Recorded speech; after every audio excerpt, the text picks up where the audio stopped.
We are ready. Let us already begin. ready. Alan, since you're feeling so ill, would you like to take us in? Heresy on Dark Heresy. Was that an accent, or is Alan just rough? Dr. No, vocal cord. Dun, dun, dun. Okay, let's turn it down a bit. That's really loud. Quizzing Elspeth, the Wormburger vendor, you learned that up until a couple of years ago, Millie and Horace, the bird people, had brought meat to her stall, hunting various critters down in the chasm below their home. This tied in with something else you had learned earlier, that Horace had injured one of his wings, also a couple of years earlier, and was no longer agile enough in the air to perform in their show in the big top or to descend into the cavern to hunt. You also learn that these days meat was supplied by a variety of different people from different sources, animals and vermin found in the carnival and surrounding tunnels. You sampled a number of sump dogs and wormburgers, but did not detect any trace of Millie. You considered you might be able to find some trace of Millie in the latrines, but realised that this might prove difficult to track, as the caustic fluids of the lake seemed to be the outlet for the carnival's latrines. Elspeth did tell you she received a rather large anonymous donation of meat a few days ago, which wasn't particularly unusual, but that was all gone now, used up in the Wormburgs and Sump Dogs. Mainly the Sump Dogs. After a number of jokes at the expense of Otto's hunched back, you decided to have a drink. Vanetta chose freshly squeezed plain juice, while Otto and Ferinus both went for the carnival cocktail, which seemed to make Otto a much nicer, friendlier person. You then headed to the big top to see your only remaining lead, old Wiley McCann. On the way there, Vanetta stopped off to get her fortune read after seeing Agnetha staring at you out of her tent. Agnetha, the psyker who had assisted you earlier in the day, spoke cryptically about the pain of the soul, how there were ways for Vanetta to be whole again, and referred to the damned one, she of many names and faces, the child of the dead dynasty, being able to assist with such things. The assassin was the first card she drew. Agnetha said of this card it represented a primed weapon, a man perhaps, one with something hidden stalking him. The oath will lead him to his past and his future, she said, and that this man of whom she spoke would have need of Vanetta's skills in the challenges to come.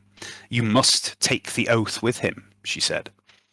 The second card was the trader, which Agnetha referred to as a man of dubious honour and reputation. It can represent an unexpected journey. The trader's oath is the one you must take. It will lead you to the kingdom of bone. The third card was a man in ornate armour, a holy warrior. This card has many meanings, she told you. War, conquest, vengeance, but not for you, Vanetta. Pride, perhaps. A crusade of your own, maybe. The pure form that you seek. But she will not let you take it. Agnetha's eyes then rolled back in her head, and she spoke in a sinister voice, saying, "By oath will you journey, and by bone will you find. The dead lord seeks what cannot be found, and yet he will find more. Your path lies with him, for there on that world of bone, the purity of form you seek can also be found." Beneath the big top, you discovered Wiley McCann perhaps needed a housekeeper. His room was a state, and he was not home. You then encountered Yulia, who told you Wiley was up hive on business. She said she had warned Wiley about the beast being dangerous and explained that it was Martiana's husband who had brought it to the carnival, and that Wiley had shrugged off her warnings of its danger, saying he had use for the creature. After meeting a partially sighted senile doctor with shaking hands named Dr. Otter, you headed back to the shantytown, meeting a number of other residents of the carnival, Catorn and Sasha Kest, not quite dead Abelard, and Gorek. From these people, you learn that someone named Sid had once worked for Wiley, but had been fed to the beasts as a punishment for his betrayal. In the crude bar, near where you had been assigned quarters, you learnt from Babbitt Pouse, the mute barmaid, that Sid had once been the carnival's bookkeeper, and that Millie had replaced him after his execution. You also met and spoke briefly with the leader of the mercenaries, a man named Track. getting the unit's Vox frequency from him in case you needed it in the future. Slimy Bob and Alexio Crumb were next to face the rigorous grilling of our brave acolytes. Slimy Bob suggested that Millie had stayed behind after closing for reasons other than patrolling the area from above, which, of course, is the official explanation for her staying behind. Throughout this whole investigation, Venetta had been plagued by strange visions of a world devoid of colour, strange music, and an oddly accented inner monologue which was not her own. Since the beast had been released, when Otto had taken over the servo skulls, he too had begun to experience these strange visions, hallucinations perhaps. A further vision coming with each revealed clue or lead into the truth of what had happened to Millie. Venetta could feel something in her mind, like some subroutine or command was running in the augmented parts of her brain, pushing it to capacity, calculating something. You discovered Agnetha, the fortune teller, had a shop in the area near where you're staying, and there, after Agnetha said she had seen Wiley and Millie walking through the carnival that night, carrying a lockbox, the one used to store the carnival's takings, Otto had a very strong vision of a casino where a sultry woman told him that Millie had helped Wiley count the coin as he could not count himself. But Wiley did not wish for anyone to know this, and so he had made up the story about Millie patrolling the skies.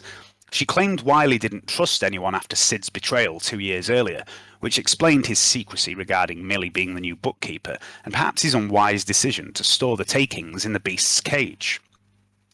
Venetta bought a charm from Agnetha, a double-sided one made of bones, sticks and small pieces of metal, one side representing the symbol of the Mechanicum, and the other the Imperial Aquila. She traded the chrono given to her by Canni for this item. Agnetha seemed pleased with the trade, and then lashed out, grabbing Venetta's arm and saying in the same voice she had spoken with when delivering her fortune, Millie and Wiley weren't the only ones who stayed that night. That old tough bitch runs the horror show. She stayed, she saw. She has been living there, hiding and scheming. You returned to Martiana Hampton, sedated in the infirmary, and after waking her, Otto interrogated her, and she revealed that she and the beast had been planning to escape to grow the flock, as she said. But they were waiting and biding their time. She also said that Baz had sold Wiley a device that would ensure the beast was rendered harmless, putting it to sleep. It seemed that Millie and Wiley had been entering the cage each night, hiding the night's takings in the cage while the beast was rendered inert. But that night, the night Millie disappeared, the device that put the creature to sleep had not worked, Martiana said, and it had attacked Millie. Wiley had managed to slam the door shut just in time, but it was too late for the bird woman. You voxed Track, hiring him and his group of mercenaries, returning to the scene of the crime, and eventually, after much fucking about, found the hidden loot, which she took, returning to the mansion. But as you entered, you experienced something strange. A strange jumble of voices and sounds as though someone were channel surfing on the Holovox. Only Ferenus made it through the portal to the mansion, conscious. He grabbed Dr. Pench, dragging the inert forms of Otto and Venetta's infirmary, and then responded to a summons from Mesmeron to head to the Holovox chamber. This, it seemed, was a ruse, and he found his surroundings replaced with a corridor made entirely of light in which the figures of Venetta and Otto stood. Meanwhile, Venetta and Otto had encountered Alyssa standing in a grassy field with a single mountain on the horizon, the same place that Venetta first met Alyssa when their minds first touched. "That was fun," she said, "just like the holodramas she used to watch." She asked if you wanted to play another game. Otto said yes, and the two of you found yourself standing in a long passageway of a vast maze. Ferenus was there too, albeit in a hazy, incorporeal form. "Come and find me," said Alyssa, "and don't let father find you. He doesn't like intruders." It's around 4:30 p.m. "Come find me," Alyssa's voice cries from seemingly everywhere at once. "Come find me, quick! He's coming! He's coming!" You hear, somewhere behind you, the thud of a huge boot on a stone floor somewhere in the maze, and the grunt of something bestial. "Father doesn't like uninvited guests!" Above you, hanging silently against a backdrop of black sky dotted with stars, The pale orb of Decilium spins slowly. Smooth stone walls around 10 meters high stretch out before you in a long corridor, terminating in a T-junction around 30 meters ahead. The ground beneath your feet is made of a darker stone, cobbled like some ancient town's roadways. You glance behind you. The corridor appears endless behind you. The same stone walls and cobbled ground as far as the eye can see, and somewhere back that way, you hear something huge stomping down the corridor towards you. What would you like to do? We'd like to. Oh, blimey, that's Father doesn't like intruders. I don't like the sound of that. Can we? Should we make this T-junction? Try and get out of here. I'd say toot sweet, mate. Yeah, let's go with it. Let's rock. Like that. So I'm going to take the pistol out and stuff as well. Like, look, You do not have a pistol. I'm going to reach for it and then go, bag it. You realise you have nothing. You have your clothes. None of your gear is on you. Theranos, you can feel the weight of your equipment on your body. You find it hard to grab hold of it because of the illusion of light around you. You can grab hold of your weapons and equipment. Whether it will be any use in a maze of light is a different matter. Perhaps there would be other ways in here of dealing with problems. Maze of light. So is this Yeah, real? So basically, what's happened is Is it Otto hard and light? Vanetta are connected to Alyssa. This is happening in their heads, but Alyssa has projected what they can see into the Holovox room for you. So what you see is an illusion. Yours is basically a hollow, like is used for long-range communication and things like that. But it's all drawn in light. There's no colours to what you can see, whereas the others can see everything in full detail. So you just look like you're in a really shit, low-res VR tunnel, whereas what they can see looks real.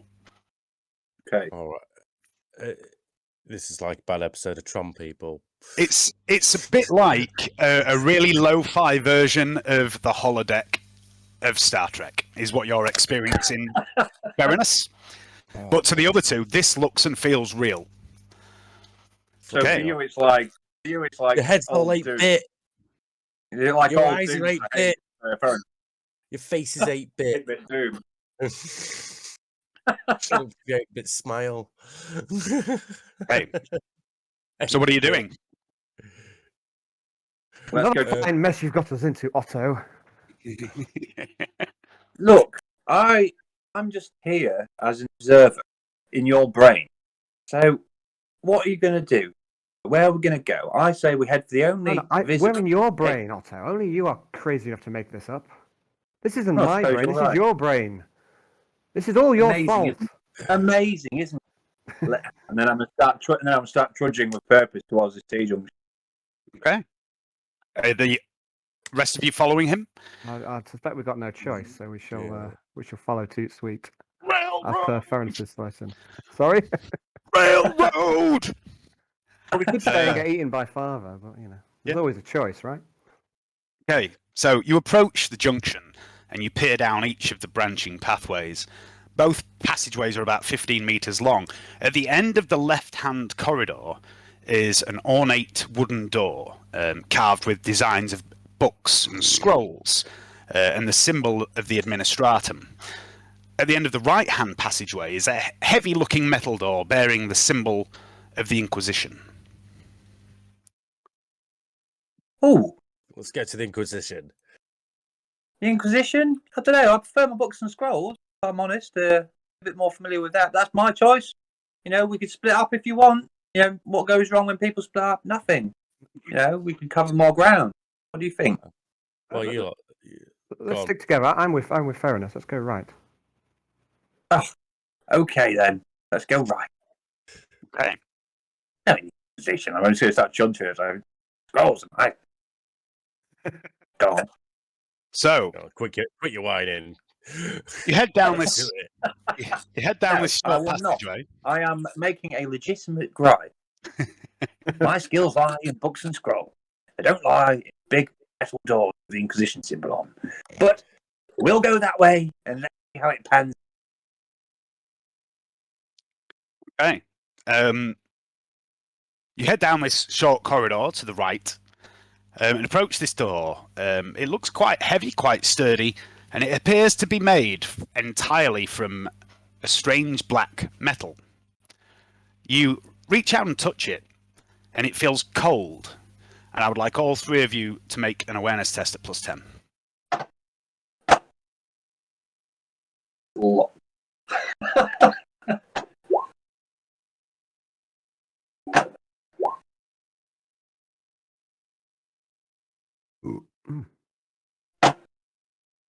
Done it. Okay. Oh. It's a door. Metal door. Okay. Yeah, it's a I metal agree with door. Otto. It's definitely a metal door. You're absolutely right. Good stuff, Well- Otto. We're on the same track. Oh. Yeah. Another case cracked. What now? Fair enough. Would you like to open it? Would I like to open what? The door? I'll try. I don't know how much it'll be, how helpful it'll be, but I'm going to try ram it with my shoulder. Okay, make a strength test. After I try and open the door.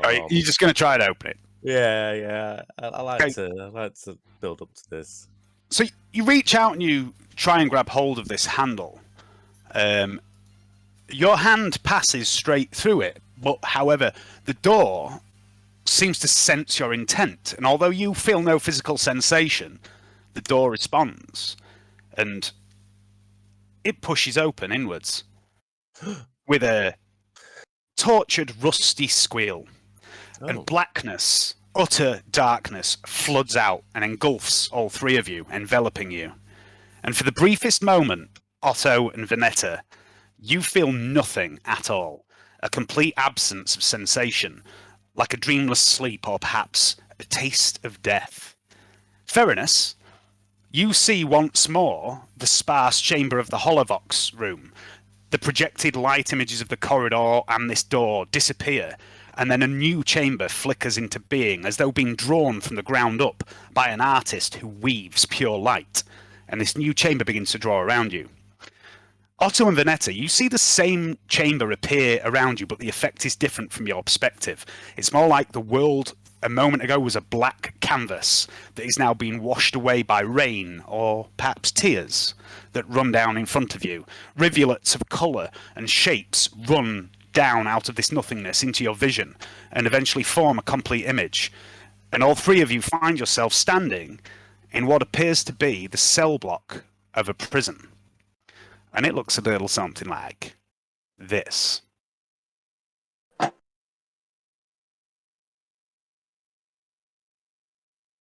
Oh no. Blimey.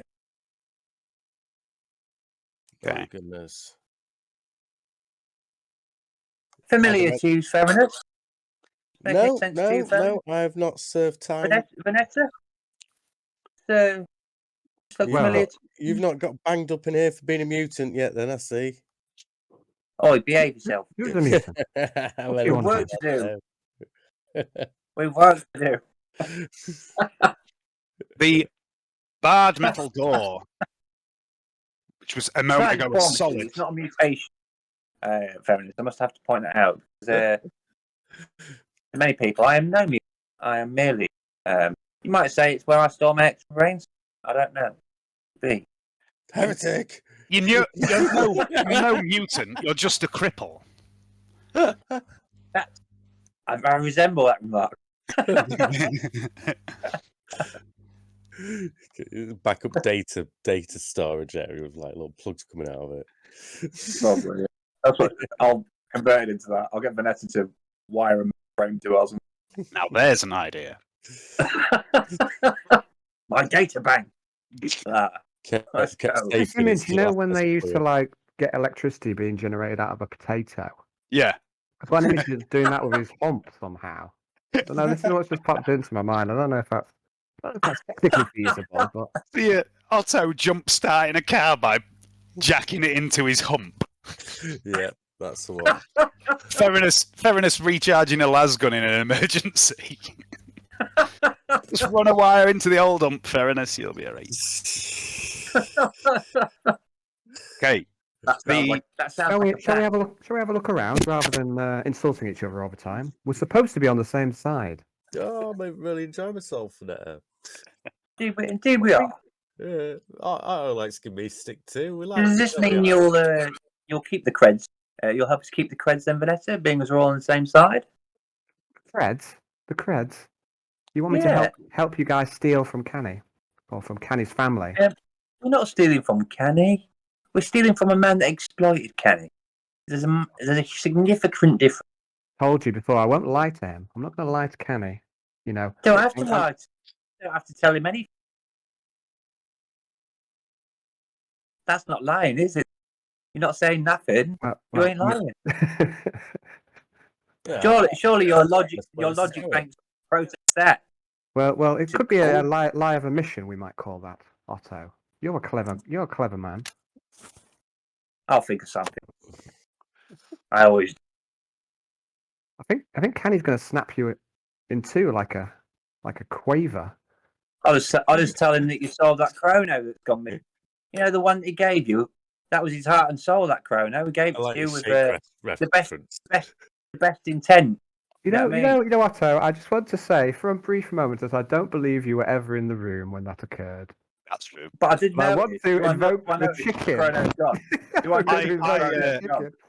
I accept Alan's call of shenanigans. That is a meta chicken moment.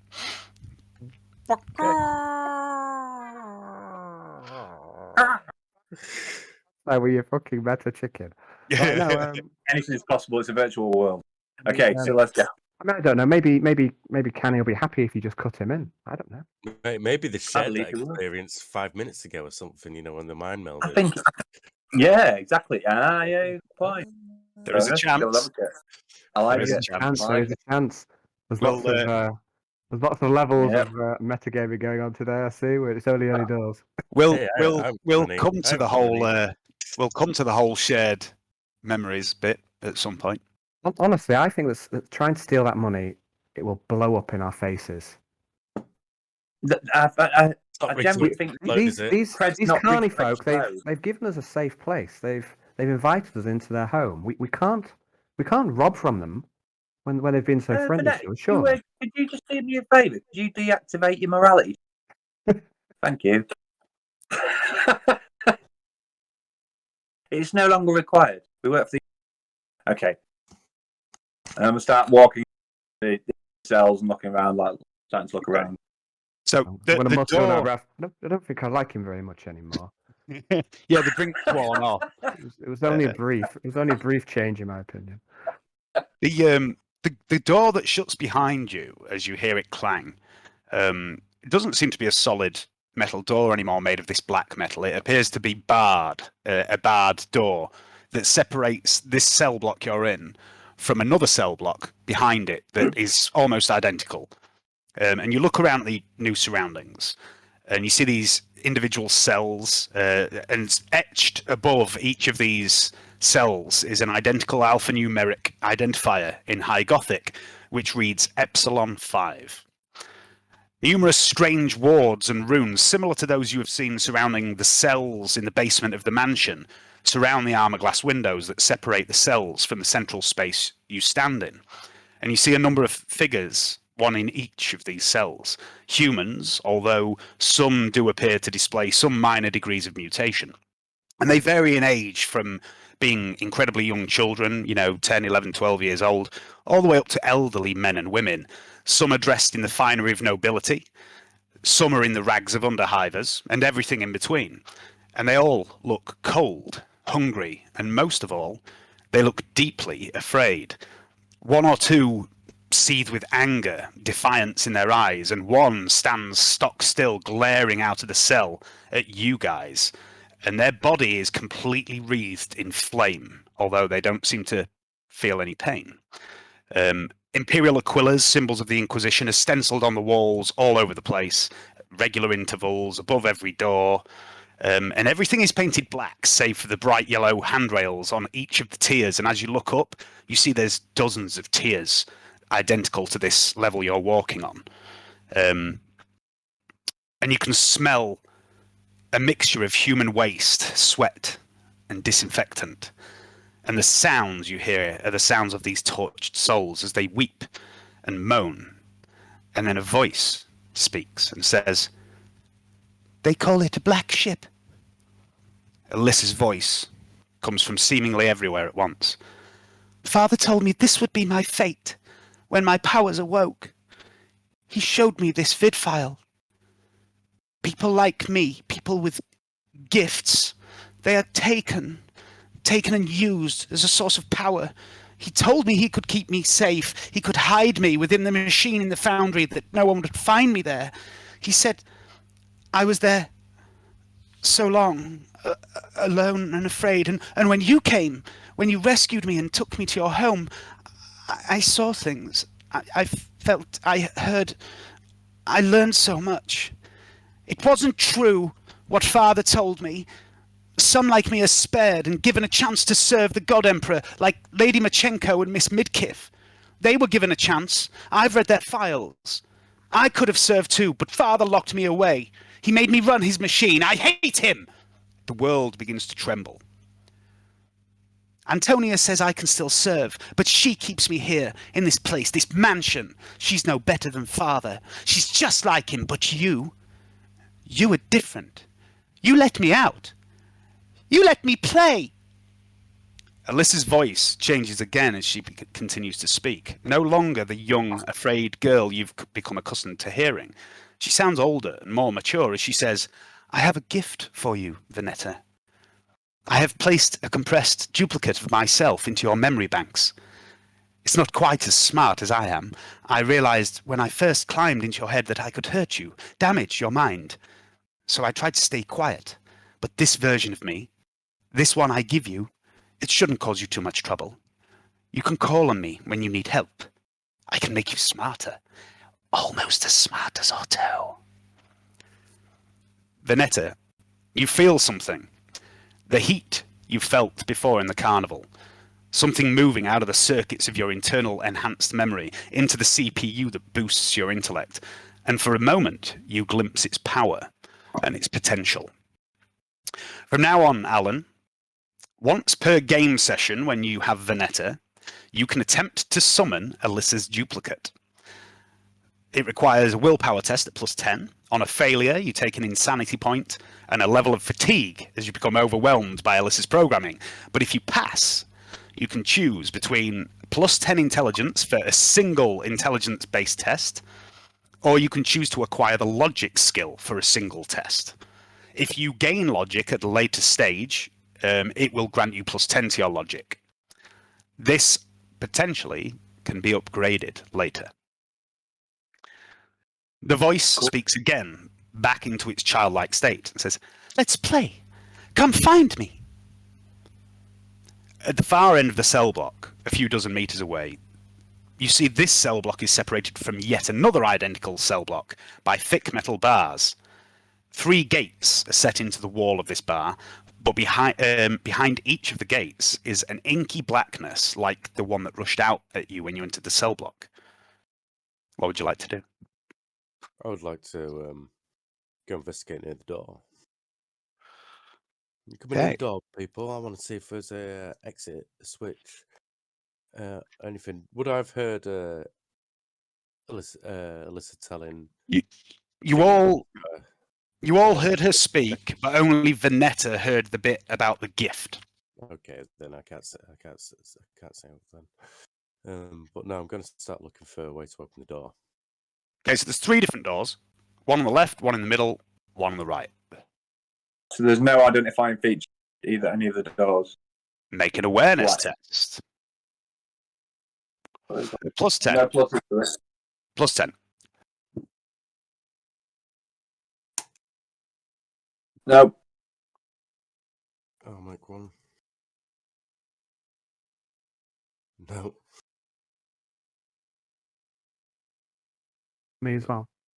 Yeah. Awareness. Really got to get awareness. What happens if you like roll 100 on your awareness test? I'll get You that. look so hard you go blind. You're insane. Seems a bit extreme for a 1 in 100 dice roll. Yeah. Unless you're literally staring into the sun. And Before I forget, last game, Fairness rolled a critical success on an awareness test. Oh, okay. You can auto pass any awareness test during this game. I That will who did anybody or Vanetta pass this one? So that I'm not going to bother this time. But thank you. okay. Stay frost. So let's see. What did you get? So Vanetta and Fairness. So let me just find my file that I've just accidentally closed down I didn't because I didn't pass. reasons.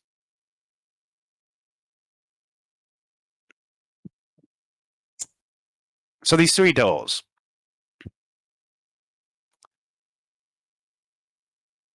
The first door, the door on the left, they're all identical, these doors. There's no particular distinguishing marks, but you do notice etched into the top bar of this gate is a name.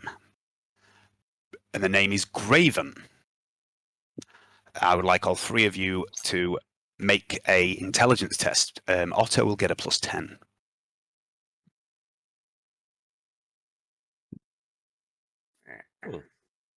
Oh, doesn't matter. I mean, I've got a fate point, haven't I? You've got 1 fate point, yeah? I'm going to use it now. Just re-roll that. Yay, better. Okay. When you researched the events of the Shattered Foundry, one of the things you found was the confession of the tech priest who had basically overseen the foundry before it was converted into this servitor production line and stayed for a time after. And he claimed he was the one that sabotaged the place to try and slow down production, hoping that the authorities would come and realise what Lord Eldon had been up to. And his name was Genitor Thalix Graven. The middle door, you notice Vanetta and Fairness again. You notice that there is an etching of what looks like a bestial bull-headed creature on the middle door.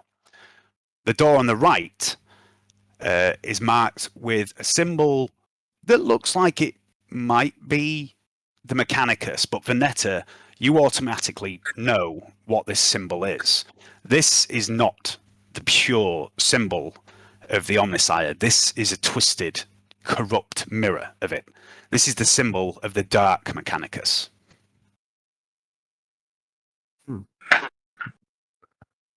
Okay, I'll relay this to the rest of the group, and I'll say this symbol.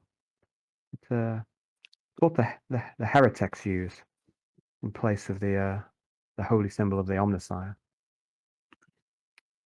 And this bull, this demon. I don't know. This doesn't look good either. I don't like the sound of either of those 2. What about this one here? Graven. I'm just going to relate to them like that. Who Graven is, basically what you've just told us about Graven. This might be worth a look. See, we might be able to find some something in here that might be of use to us. But it's a clue. It's a clue. He might have been the one that helped put Alyssa in the system in the first place. No, you know who put Alyssa in the system. It was a heretic named Cyric Scale. His name came up in Graven's. His name was mentioned in Graven's confession. Mm-hmm. Oh, maybe. Yeah. In that case, Dark Heretic. Yeah, I'd agree. Actually, yeah. If Alyssa's trying to help herself, we might need to learn more about it. I don't want to go down this path, but I think he might be. I think he might be correct.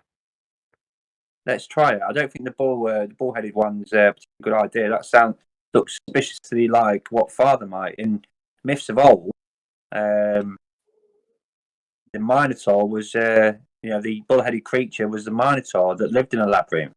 I don't think we want to be going towards that because that's probably going to spell bad news for us. Yeah, and Yeah. that could be the sound of those heavy footfalls we've been hearing as well. That could be game over.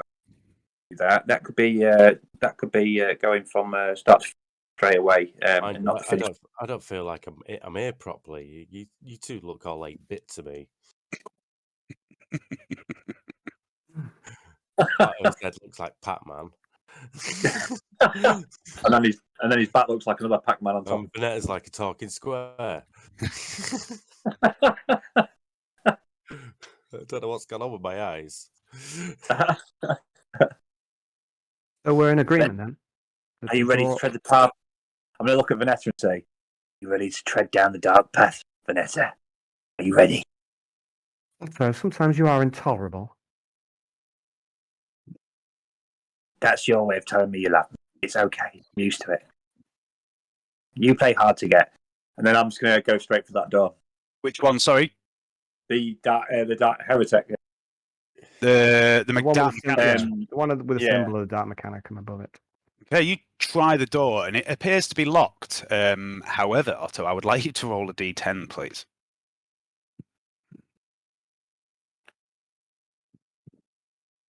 I'll be right back, guys.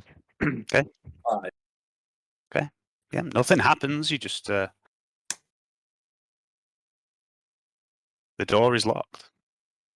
Perhaps Vanetta might be the one to open this door. Hang on a second. I'll try it. I'm going to try ramming with my shoulder. Okay, so you bang into this. I would like you to make a strength test. Do it.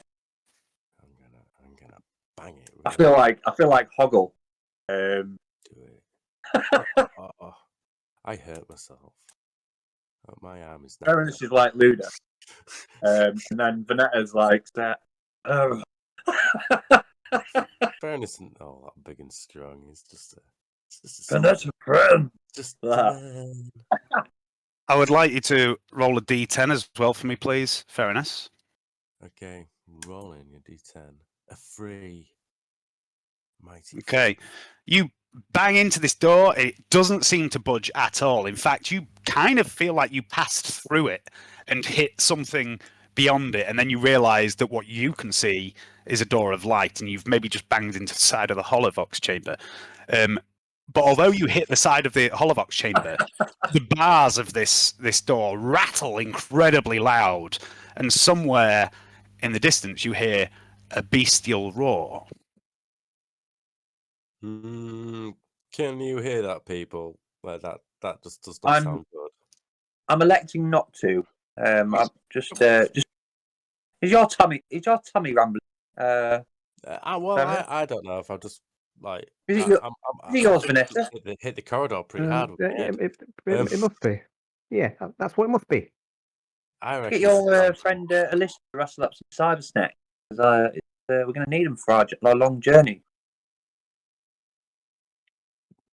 Ignore that. What did what did I miss, guys? So you tried the door. The door's locked. Is that right?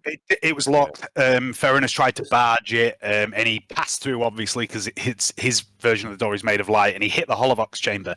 But he did hear the bars of the door that he passed through rattle, and then this bestial roar, like the sound of the creature you heard when you first entered the labyrinth. All right. Okay. Can I examine the door, please? Yeah. Make an awareness test. Plus 20. It looks like just a door to a cell. It's the sort of thing you might have seen 1,000 times before. You know, it's just a door made of bars. It's got hinges. It's got a catch, but there doesn't seem to be a handle or a lock or any sort of device. You don't see any wiring. You can't imagine how this thing is being locked. Could you perhaps interface with it, Vanetta? Try and open it that way. There's no way to No, I interface with it. I don't see any port. There's no technical device attached to this door or the bars or any of the cells for that matter. I think I'm going to go look at another door because I don't like the sound of that beast. I'm going to try the middle door again. Okay. You're just trying it to open it. Yeah. So as before with the metal door that you passed through to get here, your hand passes like through it as you try to push the door. But you do sort of get a sensation, it's maybe a trick of the mind, that you're trying to push against the door, and the door rattles like the first one did when you shoulder barged it in the frame, but it doesn't seem to give. I'm going to pull the door. Okay, you try and pull, and the same sort of thing happens. Your hands pass through, but you do see the door move ever so slightly, as though you exerted force on it, but it still doesn't seem to open. Should we all try and open? Oh, I've got a feeling there's something we're missing.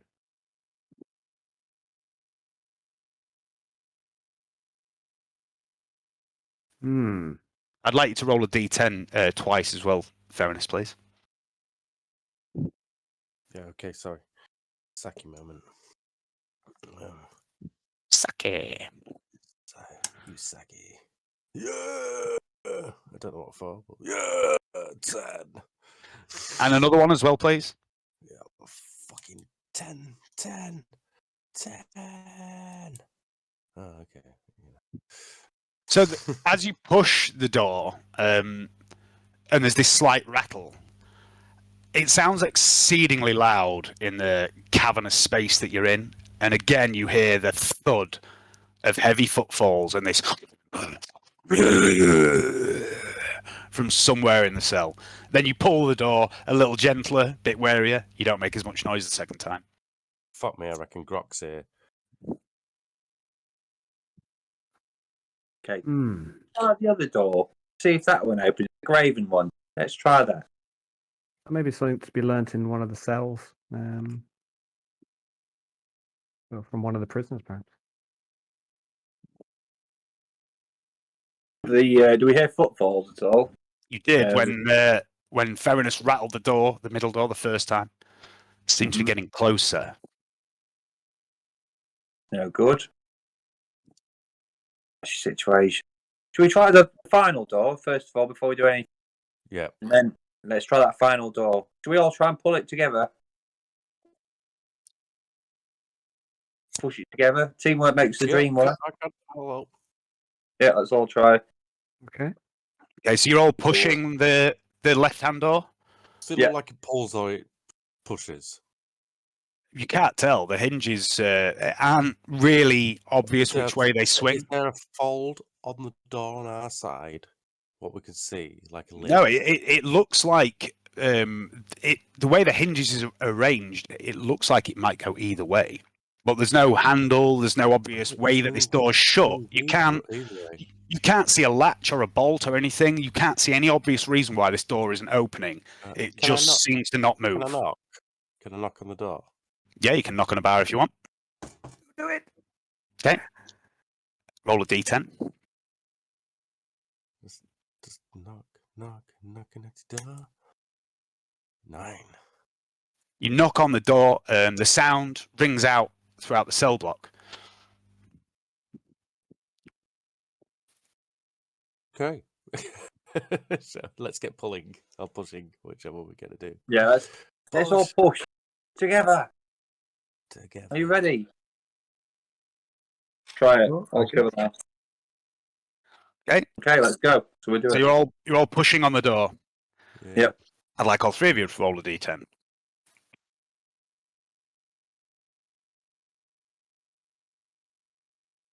Yeah, Vanessa's strong. 10. Oh, It's either very good or very bad, guys. You We make so much noise. collectively push as hard as you can on this door, and it rattles in its frame, and there's a lot of clanking and grinding, and in response, at the door that you first entered, a figure emerges behind you in the cell block. It doesn't seem to come through the door, it just seems to materialize. Shit, I've got daddy issues. It stands there, huge and monstrous, standing around 8 feet tall, its feet ending in hooves. It wears nothing but a crude loincloth of ragged furs. Its body bulges with muscle. Its massive chest rises and falls with each powerful, rage-filled breath, and it turns its bull-like head towards you. These two great big horns coming out from its temple, sort of curving up and then forwards. And it snorts, rattling the thick brass ring that pierces its bovine nose. You have no idea what this creature is, but it doesn't look friendly. Strangely, its face does look a hell of a lot like Lord Eldon, Alyssa's father, albeit much more animalistic. It bellows a challenge and rushes at you, roaring in anger as it comes. And as it gets close, it swings a massive fist towards you, and then it vanishes. Holy shit! I nearly pissed myself.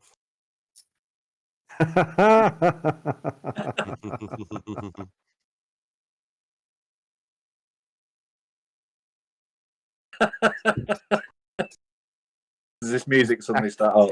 I can see this getting very annoying. That's why we keep it on.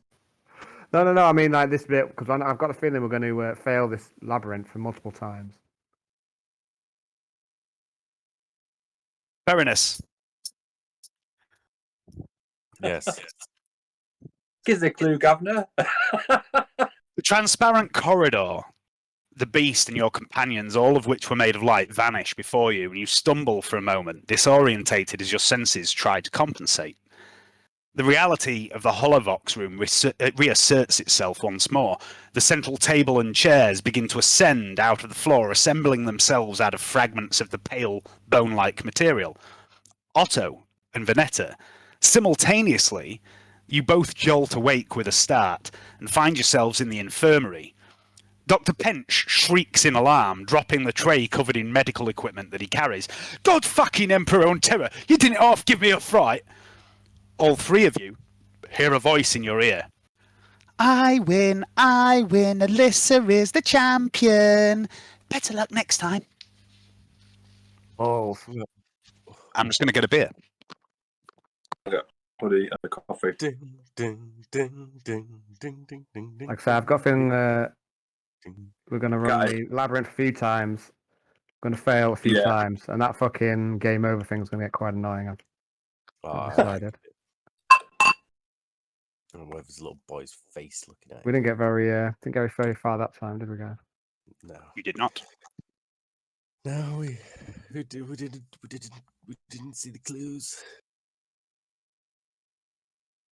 Okay, Yeah, so should have tried my logic chip that I was going to try next, but right. Mine. I'm going to quickly put. I'll wait for Johnny on Venetta's character sheet. Right down the bottom. There is a fairly hefty list of all her augmentations, and I'm putting in as well the rule for summoning Alyssa, so you can see what that rule is whenever you need it. I've got a feeling I should have had a go at it just then, but never mind. There's also going to be a rule that I thought I'd put in, but I obviously haven't. So I'll briefly tell you what this new rule is that Otto and Venetta can use. I'll wait for Johnny to come back before we progress. Yeah. Otto and Venetta can use this to metagame at will. Well, there's all sorts of things that can happen with it. Fairness is just going to stand and comb his hair like Guile from. It's quite a useful little device that's going to allow Otto and Venetta to get up to some serious shenanigans, I think. If Otto and Fairness are alive after they meet Canni or don't go, we were keeping it safe for him. We weren't protected by the Gene Stealer.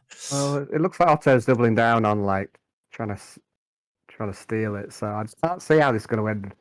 And well, like I don't want a PvP, but I don't see how I can avoid it in this particular scenario. So I might just have to commit to it. But he didn't want. Like Canny's supposed to be like a fucking psycho, like killer as well. He's like. Yeah.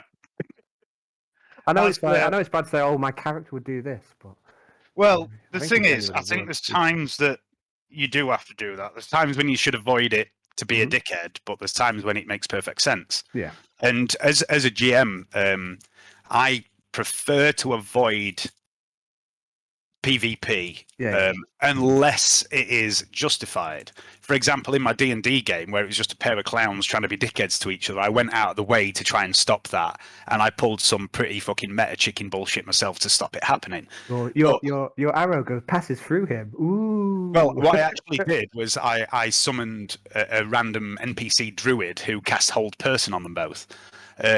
But that has now become a part of the game. He now turns up a bit like, remember Al from Quantum Leap?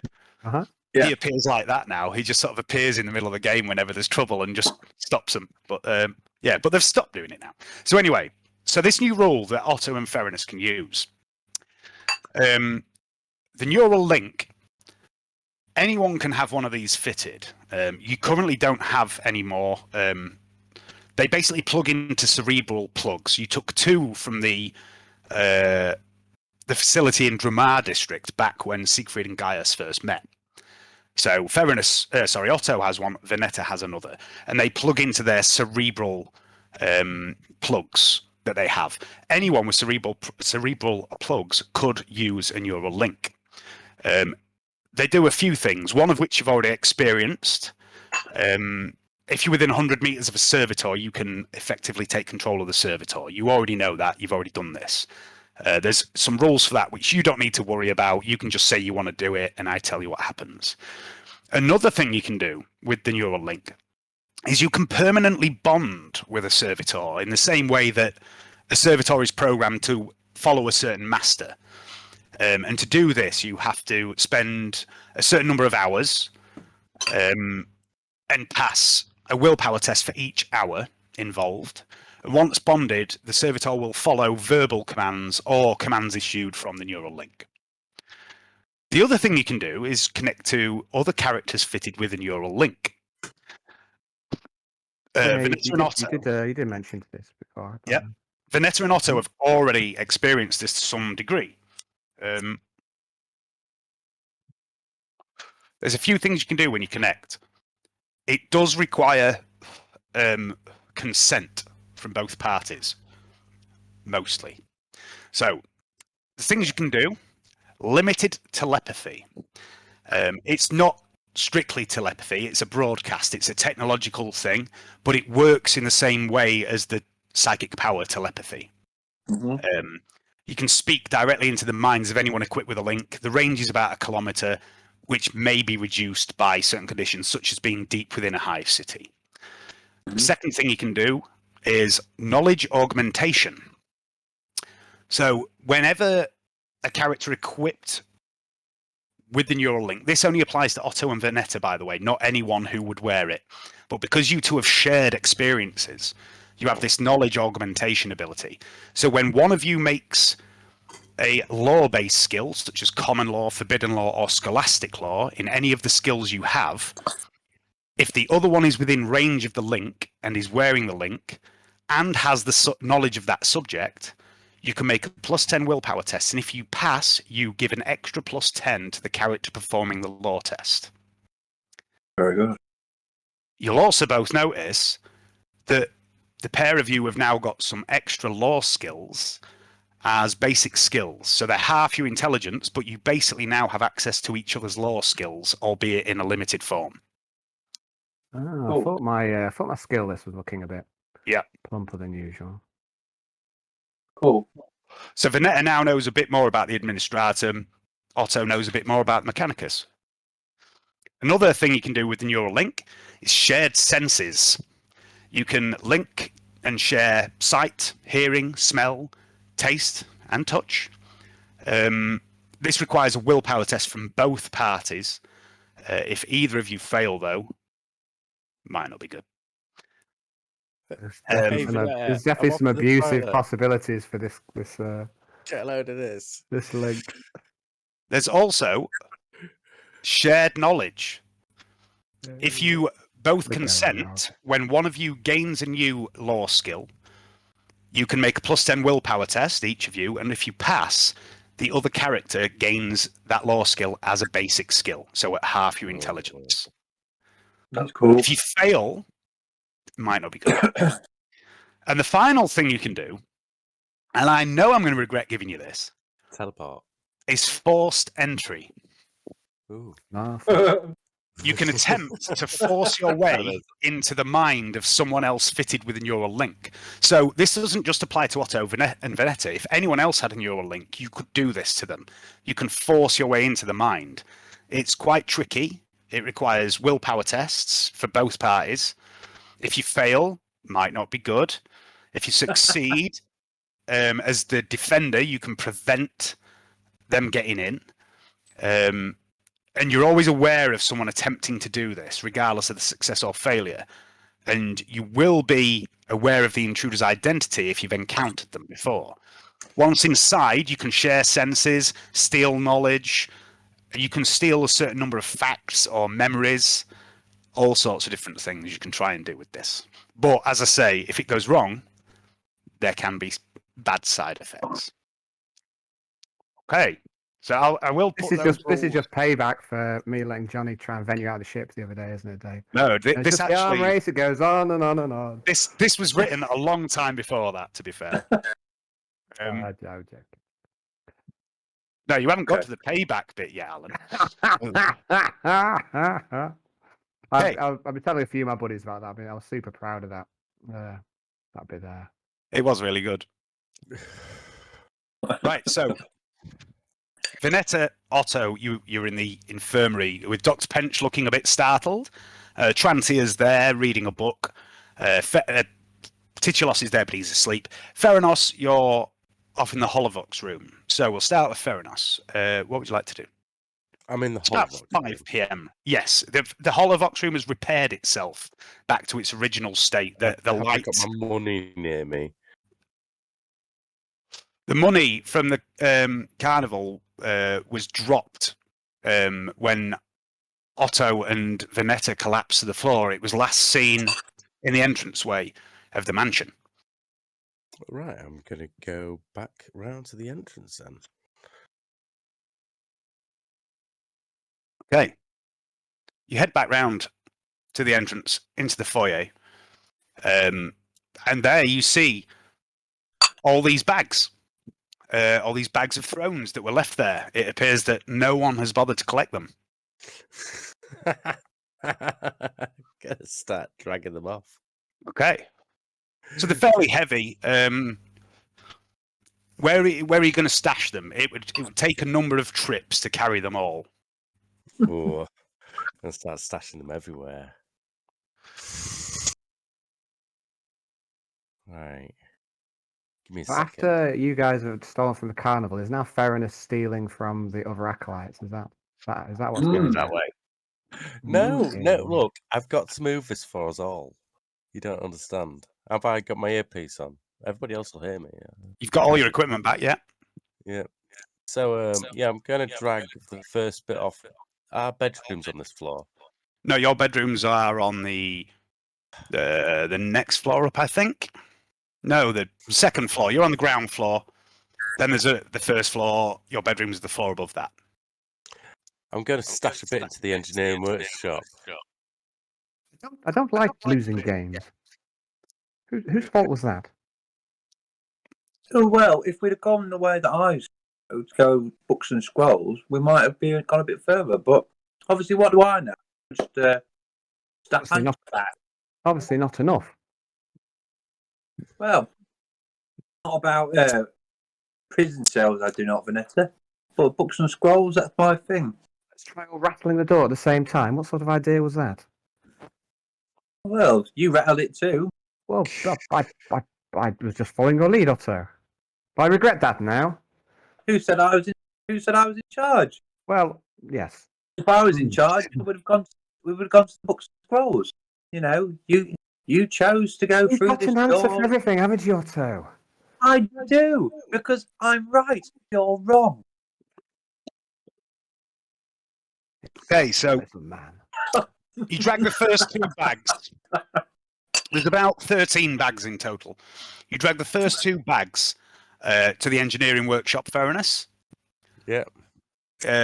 You should be able to see the basement now. The engineering workshops over towards the west. It's the one with the car in it. Make it look like Vanetta stole it. I get a bit under Vanetta's workbench. You're going to stash the first 2 bags under the workbench. Yeah. Yeah. I don't know. I mean, Explain that one, Vanetta. Explain that, Canni. now, Okay. who do you think he's going to believe? Is it me, who's actually also me? Or is it you, who isn't me? I don't know. I don't know. It's a tough one, isn't it? Staying character. Well, don't you worry about that. Right. So, are you heading back to get another 2 bags? Yeah, I'm going to take him somewhere else now. It's merely compensation, Canni, for all your years of abuse. What do you want all this money for, Otto? What are you going to spend it on? Why have you got so obsessed with money? It's a special operation to get to move my hump, get my back straight, and you know, after all these years of being overlooked as a cripple, I'd really like to walk tall with the rest of you. They can't encourage her to do that with her powers. 'Cause you surely don't need money to Well, do that. yeah, but I'll need money for new clothes and stuff afterwards. Not you know, 375,000 thrones, Otto. When I start You making could probably money, get a new. You could get a new outfit. Well, when you've got wardrobe loads for of a couple of money, hundred. you can afford to have expensive tastes. You've got loads of money. If you haven't got loads of money, you can't have expensive tastes. And if I'm walking tall, I want to walk tall and proud and in my bed. What's wrong with that? At Would you this deny moment, me? Trantia has put her book down and she watches the 2 of you as you suddenly sit bolt upright and start having this discussion. And she says, "A couple of 100 thrones for a whole new wardrobe, Vanetta. Well, we can tell what sort of circles you used to shop in." And Dr. Pench is still stood there looking shocked. And he says, "What's all this talk about money? Are you 2 all right? You were out for a minute there." Yeah, I'm not sure what we're doing here. I think we had a bit of a tumble. Next thing I remember, we're here. I'm not sure what happened. Maybe something that I drank, or maybe something that I ate. Well, Carnival. Theranos came and grabbed me, and he said you 2 passed out as you came through the mansion door. And I must say, yeah. And he holds up a data slate with it's split in 2 halves, and each half is just a load of lines. Vanetta, make a Medicaid test, please. At a -10.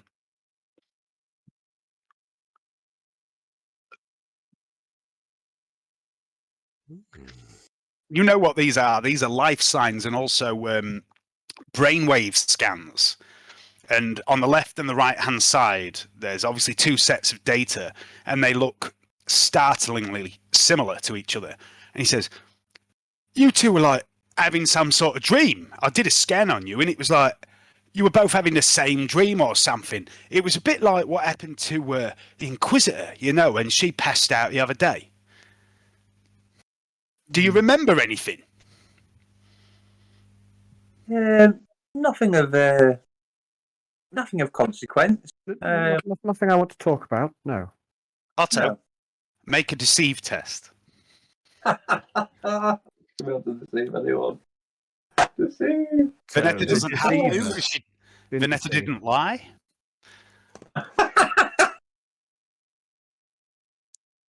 Where's Otto, Dr. the Pench? deceiver. Dr. Pench. Pench knows you're bullshitting. And in that chart, I suppose, is the bullshitometer. In which case, I've failed. He says, well, that's a bit weird because, Lady Mesmeron sort of remembered most of hers, but it wasn't exactly the same thing. Yeah, perhaps I should run a few more scans just to be sure. And you get the idea that maybe Pench believed your lie about not remembering what happened. I think I've already had medical attention, haven't I, previously? So I can't get any more from Pench while I'm here. Yeah, not at the minute, no. That's what I thought. Yeah, you got some off. Who did you get some from? Was it the senile doctor or was it the... Where's Feminist anyway? Yeah, it was, yeah. Feminist. Yeah. I'm just going to put Vox into Feminist. Feminist. My old China. Where are you? And what are you doing? You need to get over here and help me in the lobby. Yes, I do. I'll be down Please. shortly, and then I'm just going to pack. Drop of Jeez. bags. Meet me in the lobby with a giant ammo crate. Thank you. Okay, I shall head to the lobby as well. Okay. As you get up to go, Pench is sort of running after you with a medical aspect, saying, "Are you sure you should be upping about?" You know, it's like when the Inquisitor came back, she was a bit weak for a couple of days, but you two, you seem all right. But fucking hell, Venetta, you've had some serious trauma to your abdomen. What have you been doing? Well, I'm not quite sure what it was. Otto let some sort of creature out of its pen, and it ripped me to pieces. I don't believe it was my particular fault that and that happened. But having said that, that's not how I remember it, Otto. no, you wouldn't remember it that way, Vanessa. You know, any way that faults you in any way, shape, or form is not going to be remembered accurately, is it? You know, you can just wipe that data bank clean, can't you? And I know you can. I've been in your mind. Yeah, well, in that case, you would know that she can't because she isn't that augmented. She has internally, she doesn't have much. She has a digestive system has been replaced, and her brain's been augmented with a bit of a expanded CPU and expanded memory. So she has basically near total recall for machine-related stuff. Ah, right. Oh well. Just what was useful to her previous employer, basically. Pench, have you ever heard of a creature like this? Otto, do you still have that arm kicking about? Oh yes, I do. Show it to Pench. Maybe he knows. It was inside the carnival, and it was far more deadly than I gave it credit for. I'm gonna reach into the thing and pull out the arm and be like, "Get any idea what this is?" This was attached to a creature, and it was that ripped me to pieces. I'm lucky to be alive. He looks at it and goes, "Ooh, that looks nasty." No, I've never seen nothing like that. But saying that, you know, not really much of a expert on such things. You know, just a surgeon. You know. Do you have any scanners or anything you can put it through? Yeah, sure. He takes it from you and he puts it under his. He's got like a large sort of flatbed scanner thing that. Flatbed scanner. It scans a picture of it. It's the house's cogitator. It's like a large bed that you would normally lay someone on to perform a scan of someone, and he lays it on there and he begins scanning this army. Gets a needle and takes a bit of blood from it. Begins sloshing it about. Starts putting it in a centrifuge. All that sort of shit. I think it must be Xenos. It looks fucking Xenos. Either that or there's some really weird fucking freaks in that carnival. Yeah, well, there are, but Case. I mean, there really are. It was in a cage. Put it this way: it was a cage. When we found it, when Vanetta opened the cage, woke the beast. It wasn't very happy.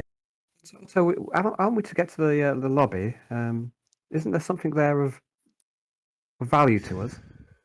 To us, yes, but seemingly not to you, Vanessa. What's he trying to say, Otto? Trying to say, actually, if you've changed your tune on this one, we should continue. I just want to make sure we keep it safe. Of course. I don't want any of it to go missing. No, we wouldn't want that, would we? No, we wouldn't want that at all. Come on then, Vanessa, let's... Otto's like the demon, like he's a demon imp. He's just like, the demon imp of temptation. So you leave. So funny. He's like, yeah. Think of the books we could buy. The books we could buy, the scrolls. All that blows. You leave Dr. Pench running his tests on this arm and you head to the lobby. You probably arrive about the same time as Theranos. You probably get there just as Theranos is picking up the next 2 bags. Hey, how's it? Does Jeeves arrive yet? What you doing, Theranos? You need to stop sleeping now. Good day. How are you doing? I've been better. Fancy meeting you here, Theranos. Well, Otto's being slightly come on then, obnoxious, I truth can be say- told. Well, that's a he- bit unfair. We've had a Look, bit of an interesting nothing day. new. It's been a busy day. People say things and do things that they regret when they're tired. But Anyway, unfortunately, I'm not tired now, and I know exactly what I'm doing. So, wherever you stashed, I'm just going to take a quick assessment of the bags. So yeah, we just need to stash all the rest of them, besides the two that have already been stashed. And then I'm just going to give Fairness a quizzical look. and I'm going to give you an equally quizzical look back and smile.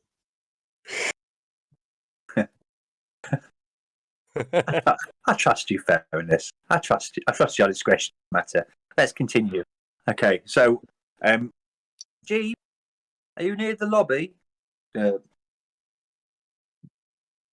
not getting any response from G. No. Right. What do you think the best course of action is then with this money? We're talking out character now, in character. We're in character. This is In a character, okay. It's just your accent changed for a second, then, so I wasn't sure. all right. You went Hayden there for pure Hayden, man. It's cool. Pure Hayden. Pure Hayden. I believe that there's two ways we can spin. I think we should speak to Inquisitor Lady Mesmer. This is the first option. We either take it for ourselves, stash it around the mansion, and pretend that it was disappeared along with that weird lady running the horror show, who is due to disappear anyway. Or, we can level with the Inquisitor, with Lady Mesmeron, and tell her that we've acquired a vast amount of thrones, which we've taken into safekeeping in order to prevent them from falling into the wrong hands. That's the two ways. That's the two ways. That's the defense.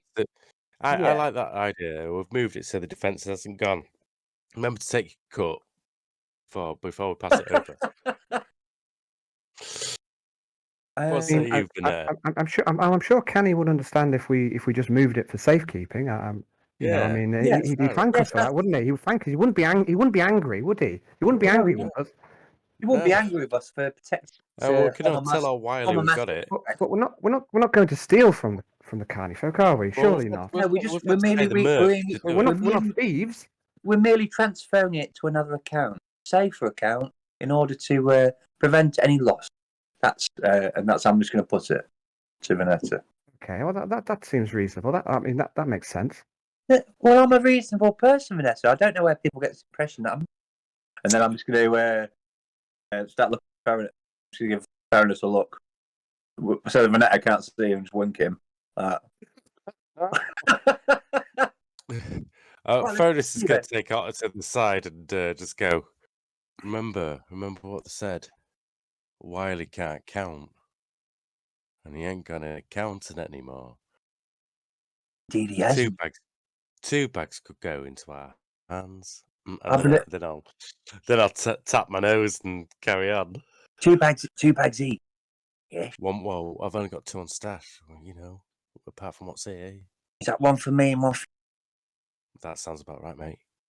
How's my hearing, by the way? We're saying this in right hushed tones. I know you are. But I want to know how my hearing is and whether. Yeah, you can still make a awareness test. Try and hear this. If Hayden has said he's whispering, so I'd like you to do it at -10, please. I'm just going to get a beer.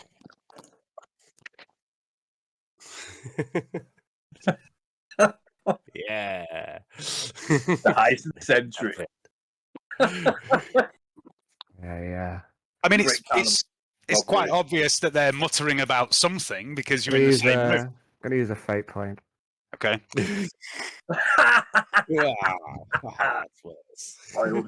You definitely know they're talking about something, Vanessa, because you're in the room with them, but you didn't hear what and then I'm going to turn around. Look at them, all suspicious. I'm going to turn around after we've whispered this, and I'm like, just say it as if like, yeah, no, I agree. And then I'm just going to look at Fairness and just like, and then turn around, but no, I agree with you. Vanetta's been most helpful in this entire endeavour. She's a real credit to the team.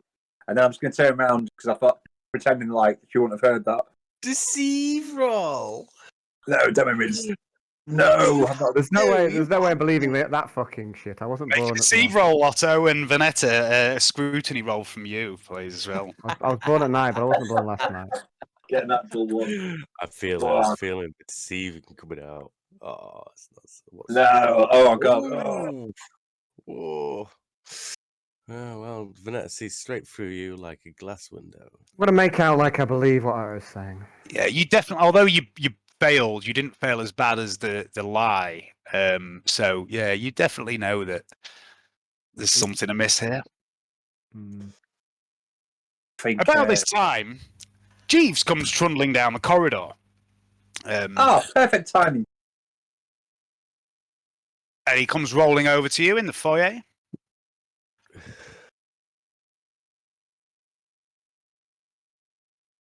Jeeves, you're looking well.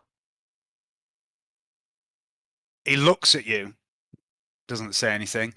His head looks a little lopsided, and the speaker that's built, his mouth is basically like a bit of a shocked shape, and there's a speaker there where normally his compliance voice comes from, and it looks like it's been pushed in a bit. His jaw's a little to one side, and the speaker's a bit dinted. Looks like it's been damaged. Okay. He shouldn't threaten Gaius with action, should he? No. Shouldn't. Jeeves, I'm gonna try and do it a remote link, Jeeves, without actually saying it.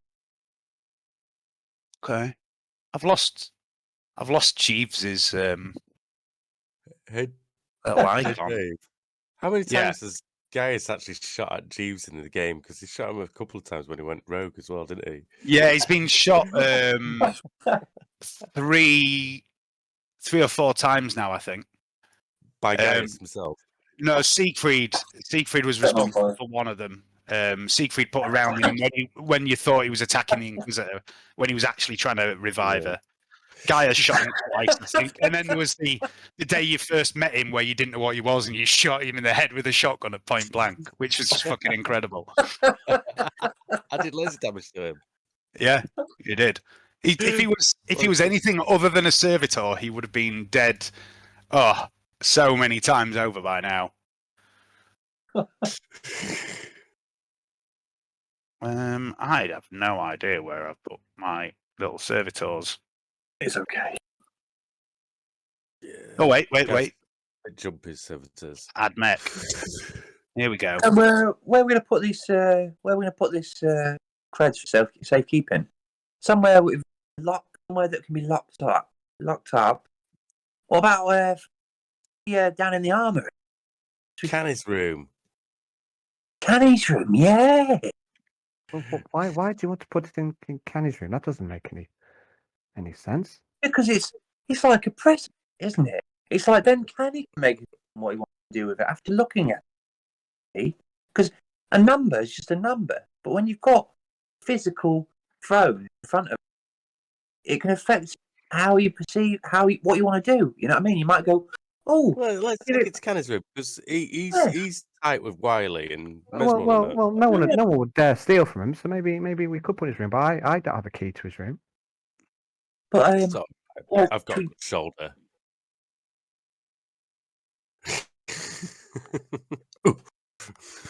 Yeah, I mean we could put it there for safekeeping, and then we can explain everything to him when he comes. yes, you can do, Vanetta. You can, yes, you can, Vanetta. I agree with Otto. He really likes you like him. I think you're the perfect. He's all right. You're the perfect.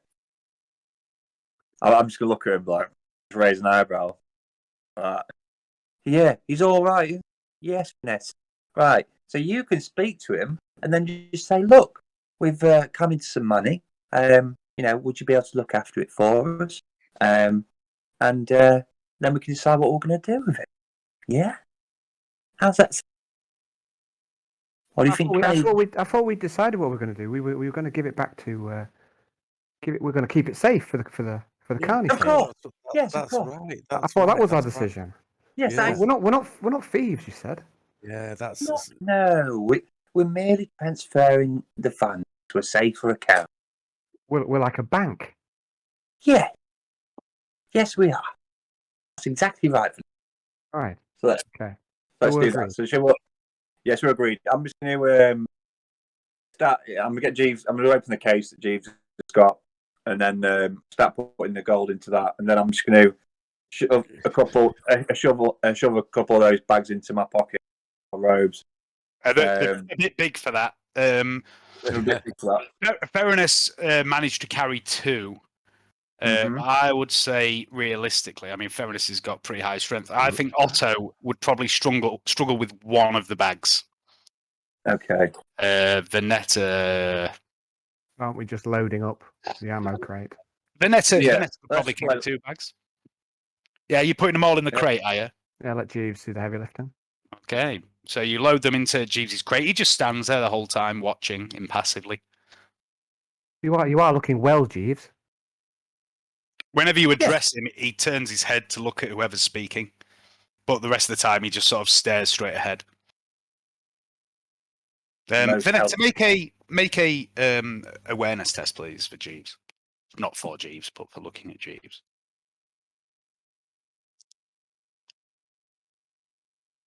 Server. Yeah, I mean he is looking well. You're right.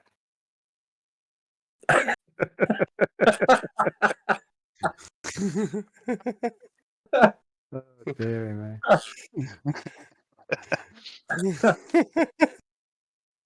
That was the roll of the night, I think.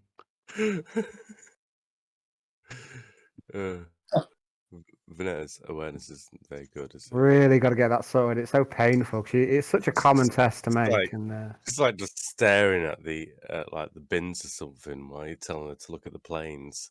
It's not what she's here for. you've got to use this. Yeah. Observational it's really skills are not useful. one of them at the minute. Nope. No, Although, I'll try and get that sorted. It's just such a cheap and easy skill to get, and then yeah. get such good use out of it. Well, after tonight, all 3 of these characters are going to have a decent amount of XP to spend. You're all going to have a good few hundred XP, maybe 400, and some of you 500 because you already had a few bits. Cool. Be able to get a few bits and pieces. Good. Ah. Yeah. That was one of the reasons I've done this little side quest for these 3 was to give them a bit of experience, ready for going into what happens next. Just try to toughen us up first. Thanks, Dave. No. It's not about toughening you up. Yeah, It's about there's going to be like not a time skip, but we're going to gloss over time a bit, so you're not going to be earning XP at such a rate, sort of thing. You can't carry on at this sort of rate No. of time, or else you'll get nowhere, will you? So. No, exactly. So, what would you like to do? Where are you taking this money with Jeeves? I think we should store it somewhere. Vanessa, perhaps in your workshop. For the It's time being. not especially safe in there. I mean, there's no real. I don't Do know, we- is it- Do we have a safe or in the man anywhere? I doubt we've got the code for the safe, though, also. You, I know you're smart, but that's not obvious. I mean, the most Safe is safe, sorry. the most secure locations you 3 would know Tennis bedroom. are probably. You know, the Inquisitor has a room that none of you have ever seen that's behind her office. Siegfried's seen it, but you guys wouldn't know about it. The armory is pretty secure. Venetta, make an intelligence test at +10.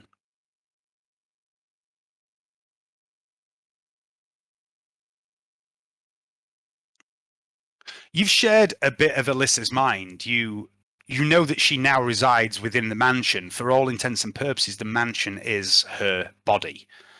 You know the mansion can be manipulated by Alyssa. You also know a little bit that you've learned from Alyssa about how the mansion functions, and how it can essentially be shaped in any way that a trained, well, not necessarily trained, but a knowledgeable psyker can imagine. It's basically made of Eldar Wraithbone, and a psyker can manipulate this Wraithbone if they know how. You know Mesmeron has smashed apart her room in rage before and then rebuilt it with her mind. You know that Alyssa can do this to some extent too. Yeah, I'm not sure I want to put my faith in Alyssa either. She's just a crazy fucking AI child. She's at least this is the last person I would put in safekeeping. Get her to conjure us up a Wraithbone piggyback.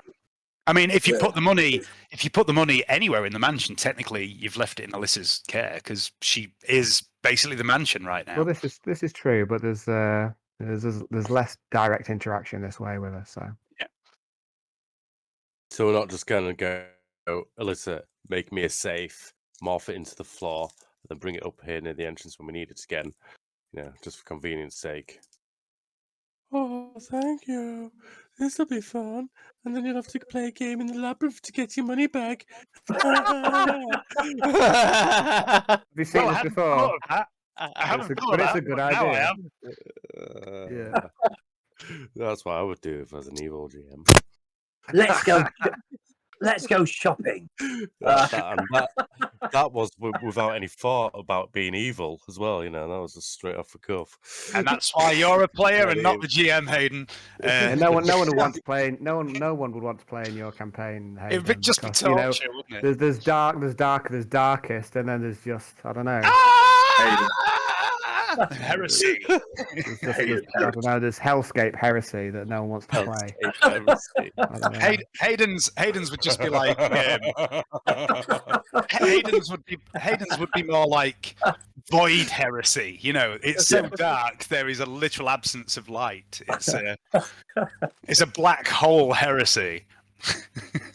Well, you're saying I'm a really happy guy with So where are you? I'm sure torturing your players would make you very happy. Where are you? You get off on it. Yeah, there's no mild fun. torture. There's no fun in torturing your players endlessly. The trick is to give them a glimmer of hope. There's a balancing act, isn't there? There's a balancing act. So, what are you doing with all this money? Shopping. What do you mean, Otto? You keep saying different things. One minute you say one thing, one minute you say another. I don't know what to make of you. I don't know what to make of it myself. I'm not sure. I think I've gone a bit. What's into you, Otto? I don't know, Vanetta. I've never seen this many thrones before in my entire life. Ever since you killed that beast, you're not the same man. Well, you know, takes its toll. Fight, you know, defending the Imperium from mutants. And then I'm just going to look up Gaunt's around a bit shiftily when I say that.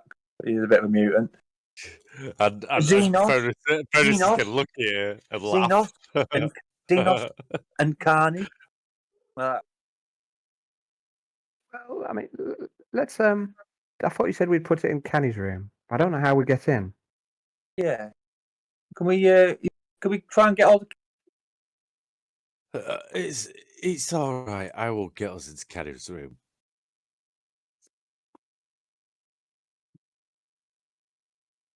Can we take it to Canny's room? Can we dash? Yeah. Can we? Fairness. I'm not sorry, sure this is a great idea, but let's roll with it. Sorry to ask, but can I stash a couple? Do you take a couple of bags, stash them in your room? I'll take a couple of bags and stash them in my room. That way, if anybody tries to rob the man, we've got it separated, and it'll be harder to steal it all. I don't think you should take the money back to your room. Not that I'm calling you. Not that I don't trust you, Otto. I'm going to leave it in the place where it is, Otto. I don't know about starting Kenny's room actually on a side thought, but what about locking it in the car, Vanetta, in your workshop? We could put it in one of the cells. That's not a bad idea. Let's sell it up then. Let's set it up. Take it down to the cells. Lock it in a cell. Yeah. Yep. It's a great idea. Okay. Let's do that. Nowhere safe. Okay. Can you code it so only you can open it, Vanetta? I'll give it a try. And Don't smirk when you say that, Hayden. What? Ferinus isn't smiling. No. I was talking to you out of character head. Yeah, what? I feel It's like. I feel like we should maybe inform Lady Mes of our intention. We've got this. We've got some assets we can acquire. Acquire some more. Those mercenaries come in handy on our travels. You know, they're looking for gainful employment, and we've got this all these creds. You know, it'd be an idea to to inform them. We're going round in circles. And Mesmer's got her own money. She doesn't need to steal from our house. Surely not. No, not stealing it. We're talking about stealing again. We're not stealing thieves. it. We're not thieves, Otto. No, we're not thieves. No. Just still enjoy the last part of his drink, can't you, Otto? I am. I feel like I should have another one. Anyway, don't fret about it. It's safe now in a cell. Let's just tell Canni that we've had to keep it safe in case anybody steals it. I've got a really bad feeling that Otto's gonna get blamed for all of this and then be like Mesmeron to death. That could be bad. I don't really want that to happen. So I'm having a bit of a moral crisis with him at the moment. It's like we keep all these phones, keep them in one secure location. I think we should spread the wealth. Why don't we give all the imagine that. Oh, imagine how popular we'll be. Let's just tell Canni where is Dad's bloody creds are, and then we'll be not getting torn apart by meat cleaver Otto. Yeah, I don't want to have to fucking shoot the fat cunt. I like him. I'd have to go grab my heavy stomach now if I knew that big boy's coming after me. But I don't want to go there, you know. What do you reckon, Otto? I think we should go shopping. Well, don't worry about it. Let's let's just get the credits back to him, and we'll be all right later. Trust me. I don't know. Now that the drink's wearing off, I feel like we might get in trouble. I think I've done something wrong. Well, then why don't you give them back to bloody Canni then? Well, it's not Canni's. It's not Canni's. Yeah, not Canni's. Tell him about it. Not And Canni's then creds. He gets passed back to Wiley McCann. We're keeping We don't need them to in. look. We've acquired them to keep them in a safe account. In light of the fact that the original place they were being stashed has been compromised. You keep saying that. You say it over and over again. And then you talk about spending it or hiring mercenaries or this or that or the other. You keep swapping between two sides of. You can't make up your mind, Otto. You say one thing and then you say another. I mean, what are we to think? It's hard, Otto. I'm in the same boat. I've got utter temptation right here in front of me. But then I've got, on the other hand, we're working for an inquisition agency. Won't hesitate a second of blown us to pieces. It's enough to start a new life away from all the and the madness, away from all of this. Maybe we could. Here, I'm happy in the mansion. What's the space ticket now? 10,000 creds. Well, I think we should separate a little bit out of ourselves, so we can, usually when handling accounts of this size, it's traditional to give those who are managing the accounts give themselves a bit of a bonus. And I feel like because we've done a good favour to somebody, but keeping their money safe, I feel like we should pay ourselves for that. So I would like 1,000 crowns, and then I'll feel happy and secure in what we're doing with the rest of the money. If that's okay. I don't know. I believe that you. All the money is in the cell now, so don't worry about it. Wink, So, wink, nudge. Are you definitely putting the money in the cell? Yeah. So Could you just show me which cell you're putting it in? It might not matter. Should we take it back to the carnival? Well, Wiley's not even here, so we can't even talk with him. I suggest we keep it in the cell for now. I'll wait till Canni comes back.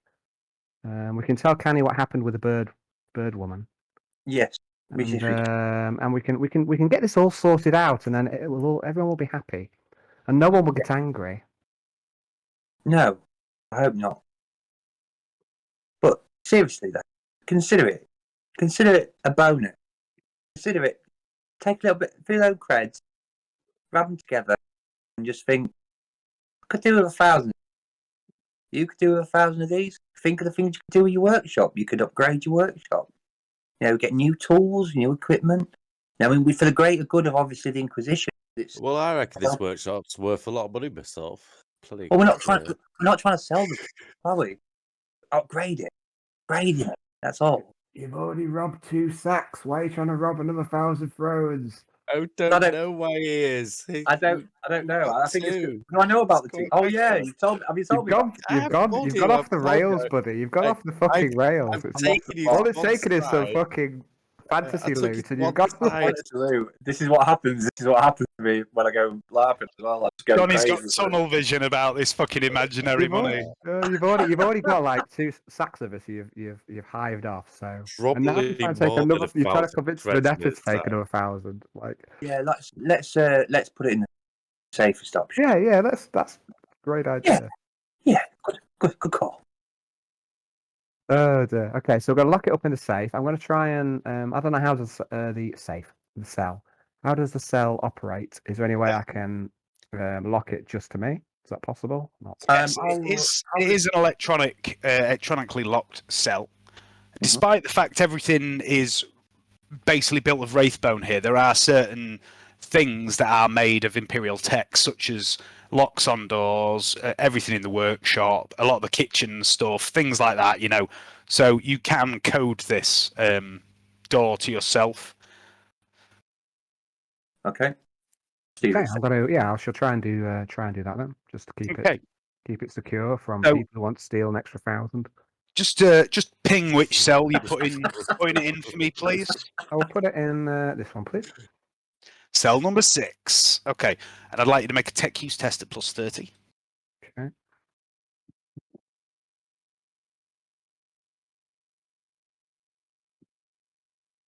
Tech use plus 30. Mm-hmm. Juicy. Sure. Okay, so you're pretty confident that's well locked. It's like a combination of retina scan and also a code number that you have chosen on the keypad itself. No one's getting that. Well, I don't know. Maybe there's probably quite a few ways people get it, but it's as safe as I can make it. I mean, what you know about the mansion is it responds to its owner. So if Mesmeron was to learn the money's in there, she could probably literally just make the door collapse and just walk in and get it. Mm-hmm. You know enough about the mansion so that she can manipulate it however she wants. Mm-hmm. Okay. So it's around 5:30. What would you like to do now? Oh, I'd like to go wash up really and talk to Otto and Vanetta. Okay. I feel like I need a drink. It's all been a bit mad. Yeah, shall we go to the ship's mess room? Thanks for that. Yeah, I believe we should. Yeah, that's a good idea. Okay, so in a busy day. In the mansion, there is a bar that you've all visited before on the ground floor,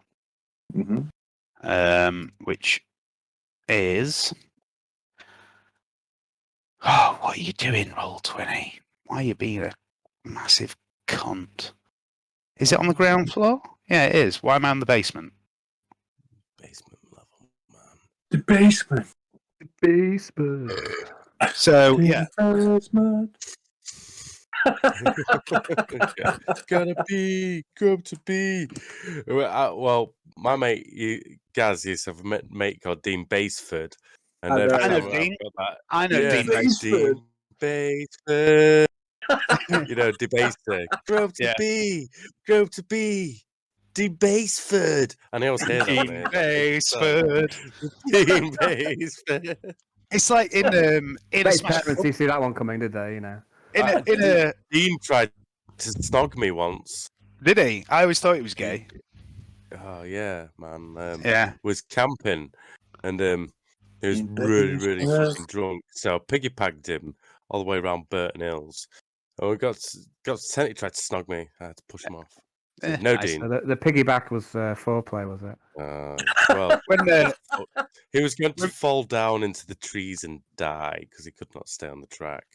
Another time in York, one more time in York, after this had happened, I'd not really said much about it at the time because I was still about like, that was fucking weird. And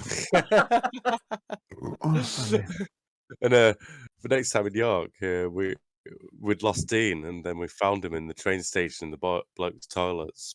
Like after emergency message of tried to, he's been ringing blokes off the walls of the toilet. Oh no! Yeah.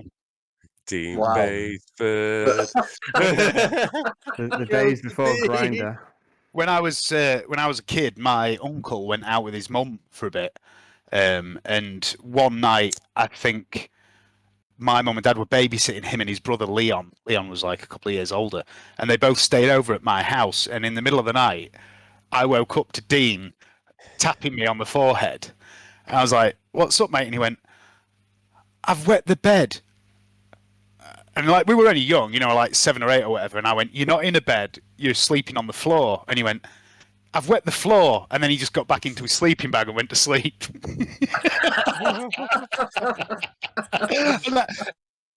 It was a dream. Like the next morning, I woke up and thought that was weird. That must have been a dream. And then it turned out he actually had wet the floor, I suppose. That's a great story, I have to say. Yeah.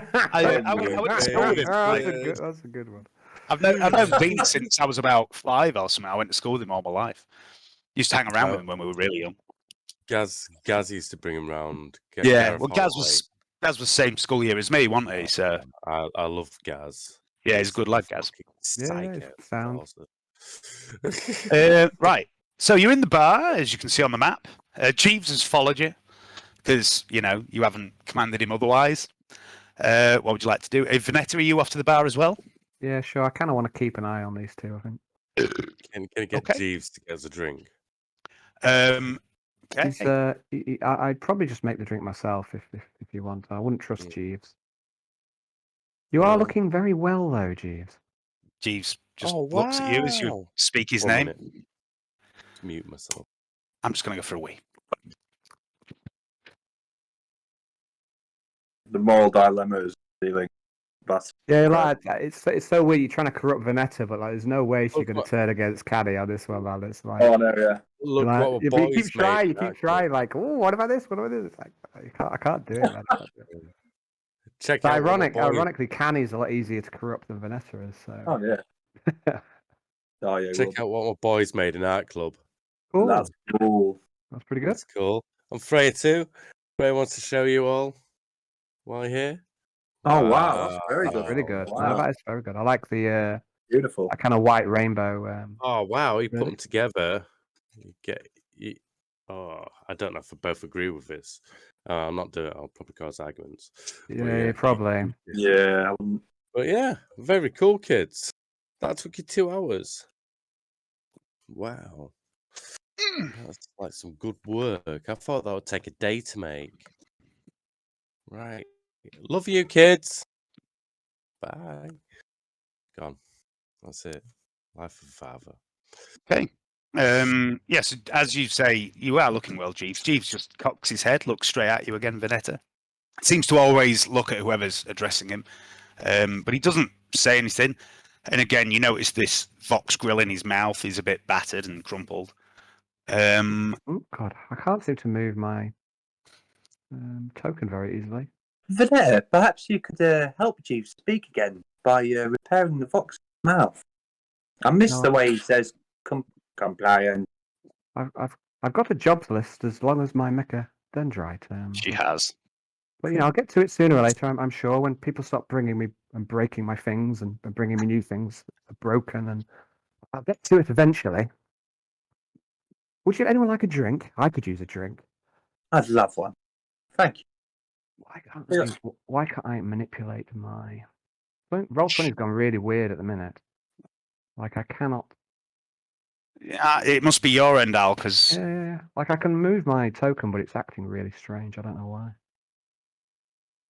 Okay, so there's Anyway, there's a wide variety of drinks behind the bar. There is a couple of casks of various ales with some little pumps. There's lots of spirits, mixers, wines, all sorts of stuff behind the bar. You can pretty much drink whatever you want. Well, Furnace is going to ask if anybody wants a lager, a space lager turbo.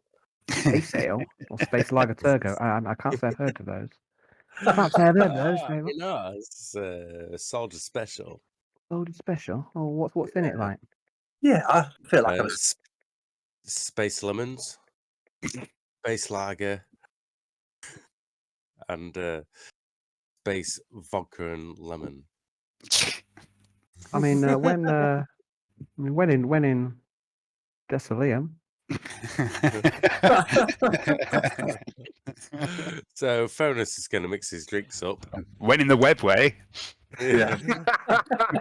That's much more witty. I was struggling. I was like, when in struggling. What are we?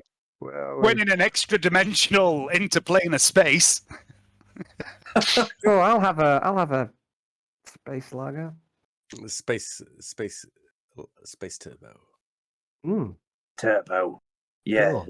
that sounds like the kind of drink Otto the hero would drink. Okay, so are all three of you having this combined spirit and beer drink? Yeah. I would like. So, Vanessa, you make these fairly easy. There's no need to make any tests for that because that would be stupid. But I would like you all to make a toughness test, a Carews test, I suppose it would be. But a toughness test at +20 because this is technically 2 drinks in one. Haha.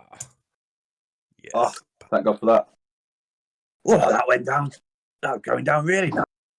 Yeah, you all. Is this what they drink in the garden? See, I always knew what happened right in the garden. Like, it's just they didn't have any space for a man of my particular talent. That's all it was. This is more like a victory drink, and I feel like we deserve that today because we found out about Birdwoman, didn't we? Yeah. Victory! To victory! To victory. We cracked the cake. We can tell that's Canny, and also show him like all the money was saved off him. He's going to be well chuffed with us. He's going to be happy. He's going to be happy with us, isn't he? He's going to be happy. He's going to be proud of me. I'm going to take out the IO sticks. I'm going to look at them, open them for a second, and then put them back down again. Hey, an IO stick. I'm going to hand them round. Okay. Jeeves, For those boys. like me, Jeeves. Jeeves got Jeeves. like a lighter attachment. Jeeves looks at you and he trundles over towards you. And he reaches. He's got one human arm. Yeah. He's got one human arm and one servo arm. And his suit. He's kind of like he's wearing a tuxedo, but it's solid metal. It's like it's been painted onto his armor, and he reaches across with his human hand, pops open a little compartment, reaches in, and produces a lighter, which he strikes up for Otto. And then I'm just going to. Thank you, Jeeves. You're most helpful. I'm going to lean over and catch the light off us too. And he stares at Otto as you say his name. He sort of stands there staring at you for a moment. You've obviously caught his attention by using his name.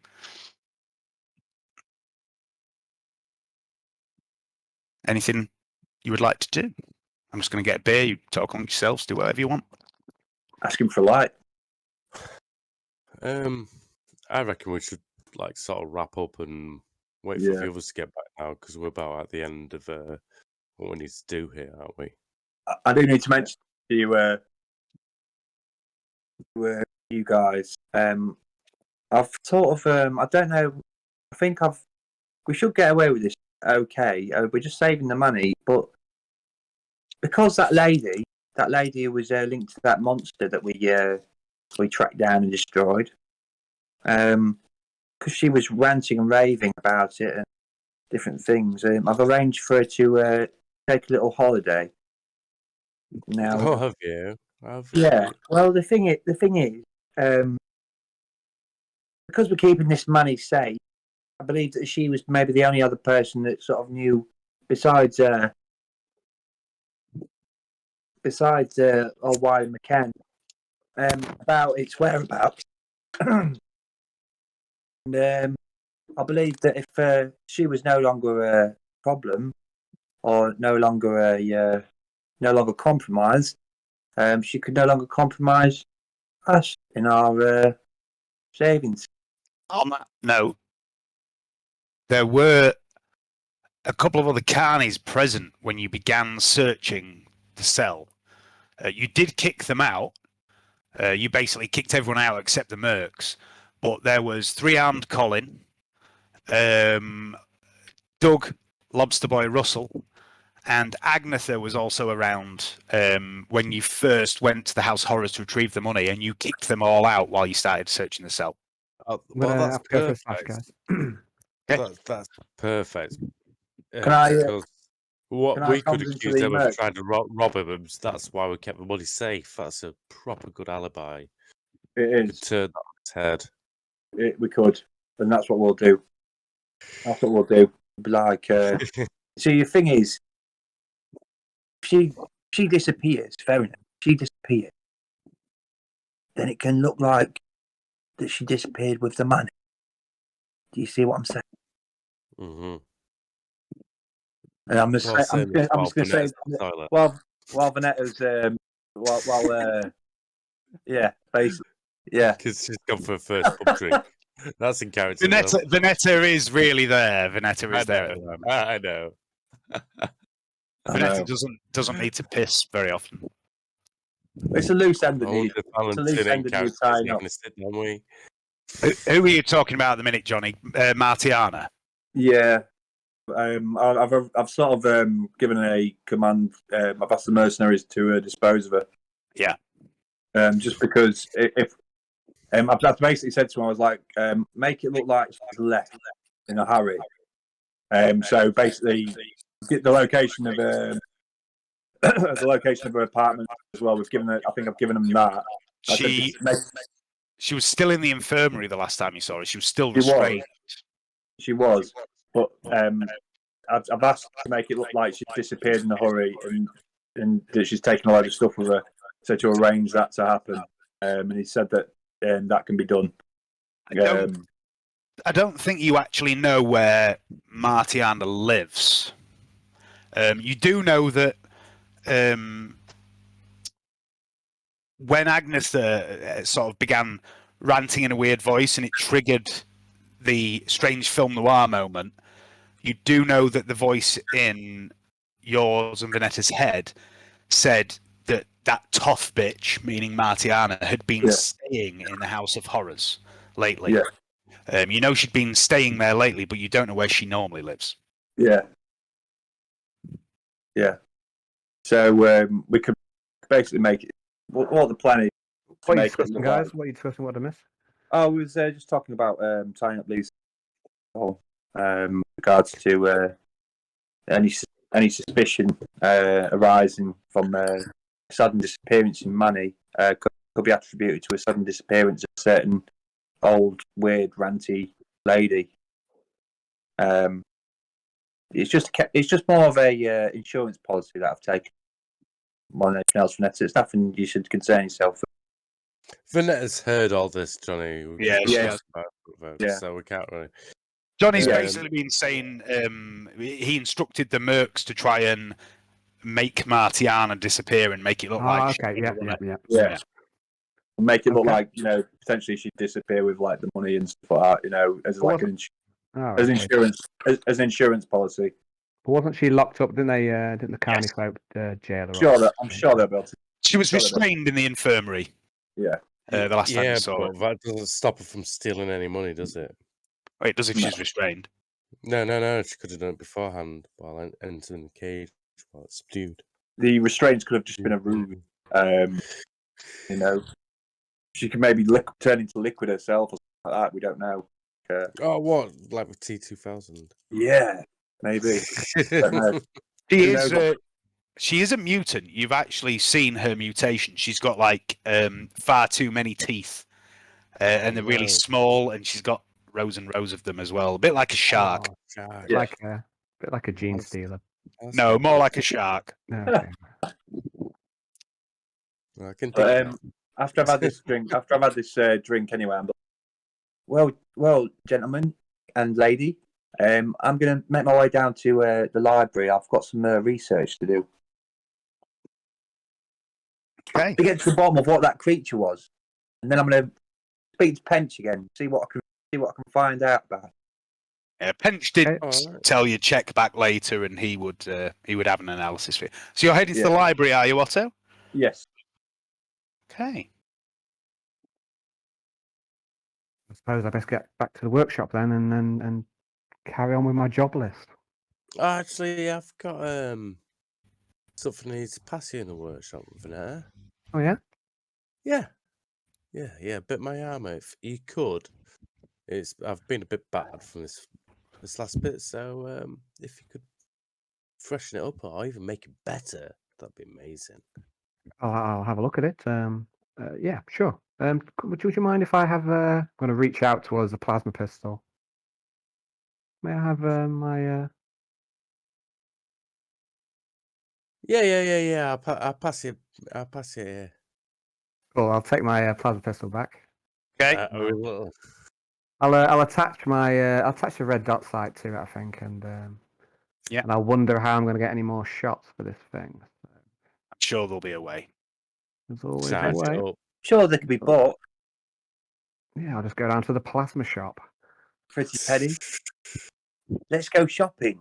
No, Yeah. We've got loads of money. No. shopping montage. Okay, so you two are heading down to the workshop, yeah? Mm-hmm.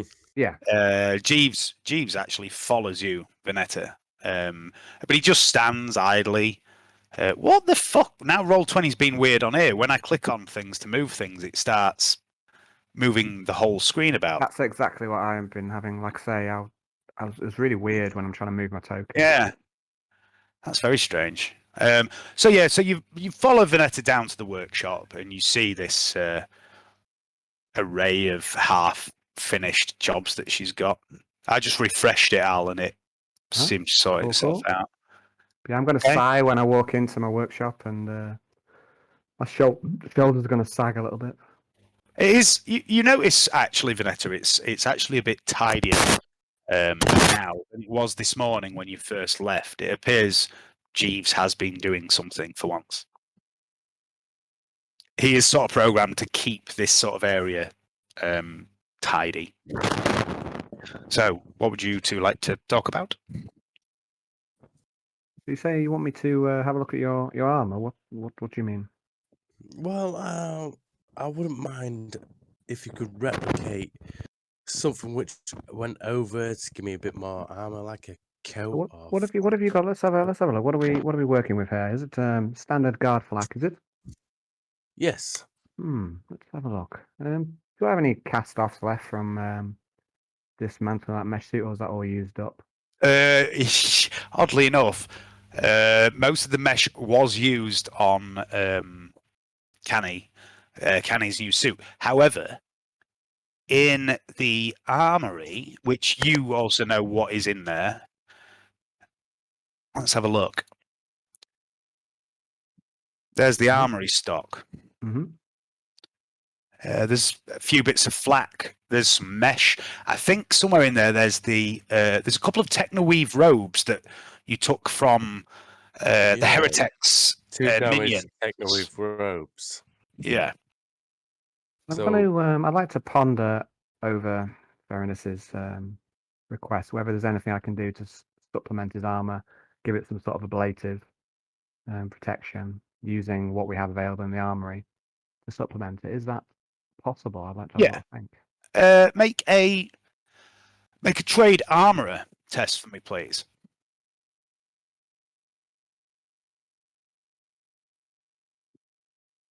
I'll use fate point. That's your second fate point. Yep. Okay, so a couple of ideas pop into your head. You think you could maybe make one of these robes into like some sort of mesh weave poncho, for example. That would work a bit like a flak coat does, give you an extra point of armor. If you wore it just that, it would be quite a lot of armor, but when you layer in armor, you don't get, every single effect. So you reckon you could get a bit more armor out of making some sort of poncho-style garment that would also work well to conceal the quite obvious bulk of guard armor? Or you think you could maybe stitch some of this Technoweave robe into his armor? It might be a little bit more protective, but it would still be very obviously armor, whereas the poncho-style garment would, do a good job of hiding the obvious flak. Okay, I'll sit and I'll think, yes, maybe I could, fairness. Are you more interested in raw armor, or would you prefer a more subtle approach to not look like guardsmen so much? Actually, a subtle approach would be quite nice, actually. A third option, as well, is you think you could maybe turn the two robes together into like a mesh suit that could be worn under standard clothing, which would be very, subtle. It would hardly be noticeable as armor at all. That's. But would the overall armor on that, how would that compare to the guardsmen? It would be classed as mesh armor that way. So you basically got three options. You can make into a suit of mesh armor, which would be armor 3, possibly armor 4, so a little bit worse or as good as flak, but it would appear like clothing. You could enhance his flak, but it would make it very obviously armor, or you could make a poncho, which would literally just give +1 to the armor, and also hide his flak a bit. So it depends what you want. It's like obviously armor, not so obviously armor, or not at all obvious. I could hide, like maybe just only have the barrel of a heavy stubber hold it out while I held a poncho. I think the poncho sounds the best plan to me. Okay. I am very busy though, but I can certainly look at it for you in case we fast forward through time in the near future. Yeah. Okay. Right. Yeah, so I'll add this onto my job list then, please. Yep, I will sort that out for you. I'll come up with some roles that you've got to make. I won't do it on the fly now because it'd be boring for you guys to sit there, and plus you've got plenty of other stuff to worry about. Leave it with me, Fairness. I'll get right on it. All right, thank you very much, and I will leave and smile, knowing that I've hidden my stuff very well. Okay. Which you don't know about. Don't know about. You've hidden it in my workship, though. Is that right? Yeah, I mean there is a chance you might find it. So Fairness leaves. Vinetta, what would you like to do? What's on my job list at the minute then? Right. Let me show you this.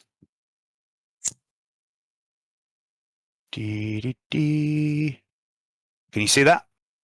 That was crafting. I can. It's just it's a blank handout though. Oh, that's because I'm a fucking dumbass and I've put it in the wrong thing. So put it in the GM notes instead of your notes. So there you go. These are various jobs that Vinetta's got ongoing. The first is an unspecified mechadendrite. It's a complex device. The casing is complete. In other words, the shape of a mechadendrite has been formed. And the interface that allows you to plug it into your single port has been formed. The inner workings you've started to put the wiring and everything in and the motors that drive it. But you haven't done anything with the actual working end. This was originally going to be a Medicae mechadendrite that Vinetta started working on right at the beginning of the game. But since then, of course, she's sourced another one. So this is basically a partially complete mechadendrite that you can turn into anything you want. A lot of the hard work is done. It basically needs the tool end doing. You also have this design for a pistol Vinetta's been working on since she saw one when she first started working for the Magos, which is classed as a lathe pistol. It's literally just a vague idea in her head and a sketch that's on the workbench, but she has done some work on it. It's going to be a big job. It's going to take a long time to make, but when she finishes it, it will basically run off her power source. It won't require power cells. Next up is Sally Mark II. This is the replacement for Canni's hook. The design phase is partially done. What Veneta, this is sort of before you took full control of Veneta, what Veneta was considering doing was creating an advanced version of the meat hook based on the original design. So it would look the same, it would work the same, but it would have a shock module built into it. So Canni could potentially use it to stun people, pierce them and then just fucking electrocute them. He'd like that. It's probably the simplest. It's probably the simplest of all the projects she's got. Especially just making the hook, that's fairly simple. It's the shock module is a bit more complex. And the other job she's got is repairing the second damaged mechadendrite of Somnus Halbrel, the tech heretic, which was a utility mechadendrite. She hasn't done anything with that. It's just on her workbench. And of course, anything else you want to do is available. One thing, how far did I get with making Canni's mesh? Canni's mesh weave was finished this morning before you went out into the carnival. Okay. It's awaiting its owner. Okay, so I'm cool beans. I'll do a bit of work on Sally Mark II then. Okie dokie. Right, let me just get the crafting thing up. Here we go. Okay. So Sally Mark II. Yeah, you've only put in a couple of hours on this so far, and it's the design phase. It's not particularly complicated to design the meat hook. You just copy in the meat hook that already exists, but coming up with the design to fit the shock module to it is what's taking the time. So it's about 5:30. So for every hour that you work on this, I would like you to make a roll. How long would you like to work on it? Beaver away until something else turns up, so I don't know how much time we have. Okay, so I want you to give me 2 rolls for now. They're both at plus 40 because this is armor. This is a really simple thing. This is just basically drawing the design of it. Okay, so 1 and 2 degrees of success. And we'll leave you there for now. If that's okay? Sure. So that'll take you to around 7:30 p.m. Where's Hayden gone? Is he vamoosed? We're going for a slash. Yeah, okay. Well, while we're waiting for Hayden and Al to come back, Otto wanted to research something, yeah? What would you like to research? I'd like to research Xenos. Potentially of the 4-armed variety. Yeah, okay. Okie dokie. All right. So you don't have Scholastic Law Xenos or Forbidden Law Xenos, do you? No. So because you're in the librarian, and there's a lot of information in here, a lot of inquisitorial files, a strange amount of inquisitorial files, and you're not sure how Mesmeron's got some of this stuff. You can make Forbidden Law Xenos tests as a basic skill, so half your intelligence. As you begin to wander up and down looking through all the books, you hear a voice in your mind saying, "Hello, Otto. Can I be of help?" Oh, yes, can, Alyssa. I'm looking for information on Xenos with 4, that generally come with 4 arms. Okay. And I'm just going to give a quick description of basically Dean Stealer. Yeah. I mean, you've got the pics. You've got the pics as well. You took some pics, didn't you? Actually, yeah. I was like, can I upload these pics to you and see if you have anything in your files that can that corresponds with the data that I've gathered? Okay. Let's have a look. So I would like you to make a Forbidden Law Xenos roll at half your intelligence because you don't have the skill, but you get it as a basic skill while you're in the library with a plus 10 for Alyssa's assistance. This is basically something Veneta can do sort of all the time. But I'm chucking it at Otto here just for shits and giggles. No, What have you got? I got a 68, but that's like half intelligence down. So it's like Yeah. A lot of fails. a lot of Okay, fails. There's nothing here on this particular creature in these files. Alyssa tries to help you, but she struggles. While there were mention of numerous four-armed beasts within the files you flick through, some insectile, some strangely evolved mammals, after a few dozen picks and reading dozens more written descriptions, you realise there's nothing in the archives that resembles this particular monstrosity.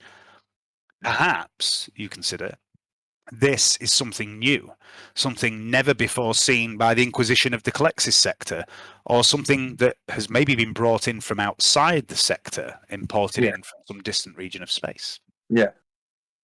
So I'd like to, the words that crazy one was babbling about the father and all these weird names that she's coming out of. Can I try and put them into the system and see what comes up with into cult, Forbidden Law cult? See if there's anything that comes up for that. Yeah, you can.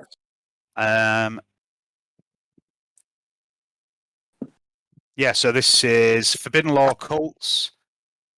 Using the librarian for a skill that you have gives you a +20. So make a Forbidden Law.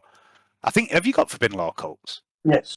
Yes, so make a Forbidden Law cults test at a +20. Oh, goodness sake. So you search for these various phrases that you've heard. You must take the oath.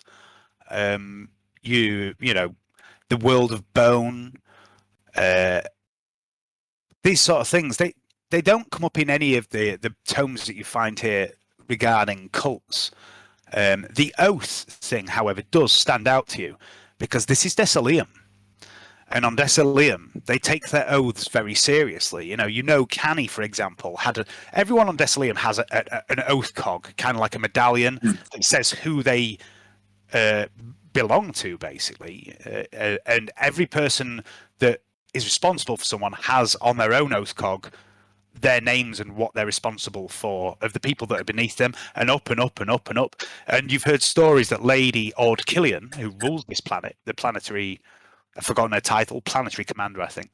It's said that her oath cog is so vast and complex because it encompasses everyone on this planet that it takes up an entire room. And if it were to ever break, it would probably, take months and months and months to repair. That's the only thing that sticks in your mind about oaths. But I would like you to make an intelligence test, please, at +10. Oaths. Hey. And as you consider this, you think perhaps this is the wrong sort of oath because everyone on this planet has an oath. I mean, you guys don't, except for Canni, because you're not of Decilium. But the wording, the phrasing, you must take the oath. Click clack, Otto. Puzzle pieces begin to slot into place in your mind. You know of another oath. And the phrase take your oath, or take the oath, makes perfect sense when you consider this other oath that you think of. The ship that brought the Black Orbs to Decilium was named the Oath Unspoken.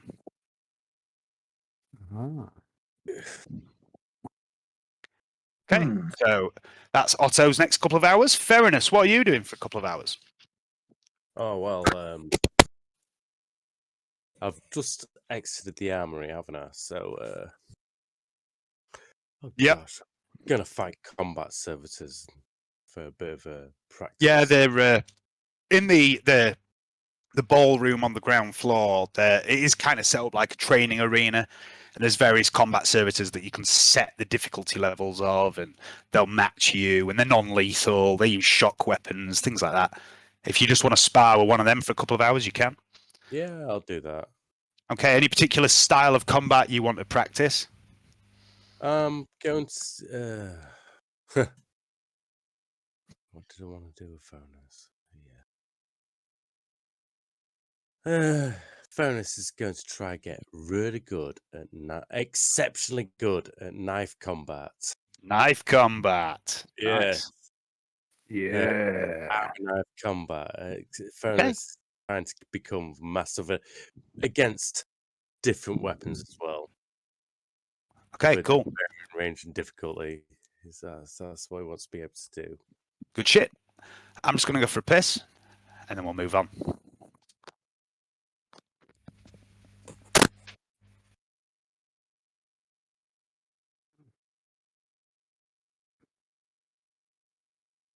How was your first game of the new 40k then, Johnny? Have fun? Oh, it was really, really good. Really enjoyable. Like, nice to get some models back on the board and roll some buckets of dice as well. We got missed a few vital things. Marines from 2 wounds. Yeah, like I don't think honestly, I don't think it would have made a lot of difference just because the sheer amount of attacks that orcs are kicking out, and if you use the Goth clan culture, any rolls of a 6 when you're rolling to hit gives you an extra attack, and I got a lot of them. So I only did like half the attack against the Marine unit, and that was enough to kill like 6 of them. So if I'd done the other half, I imagine I would have just, despite them having 2 wounds, I would have taken them down. But it was good, wasn't it, Dave? It was good to get some models on the board again. Yeah, it was. It was good And have fun. some fight and have a bit of fight. Even though I got fucking annihilated. A couple of mates of mine played the new kill team at the weekend. Oh yeah. Which Yeah. I looked right to say it's quite different to how it used to be. So it seems very different. Jake said he played it. He put up a picture on Facebook, and he'd given it a try, and he said there's basically no real room for sort of like what was it, for like power playing stuff in it. I don't know what, I'm not sure. He said something like that, but he said it's very sort of even the way it's cool. the way it all works out now. So that's nice. which is good. So I don't know what that means, but I wouldn't mind giving it a try at some point. Because we had a lot of fun with normal kill team, didn't we? So Yeah. Trouble is, it's like Jake warned me about like, oh no, I've got a really hard army and everything. I've been winning my games, and they come around to my garage and annihilate him. Within 2 or 3, I think. He doesn't know the tough meta that is Hayden's garage. So. Yeah, he was not prepared. He was not prepared for that much meta cheese. Yeah. Guys, I'm currently ranked 6th in the UK for Malifaux.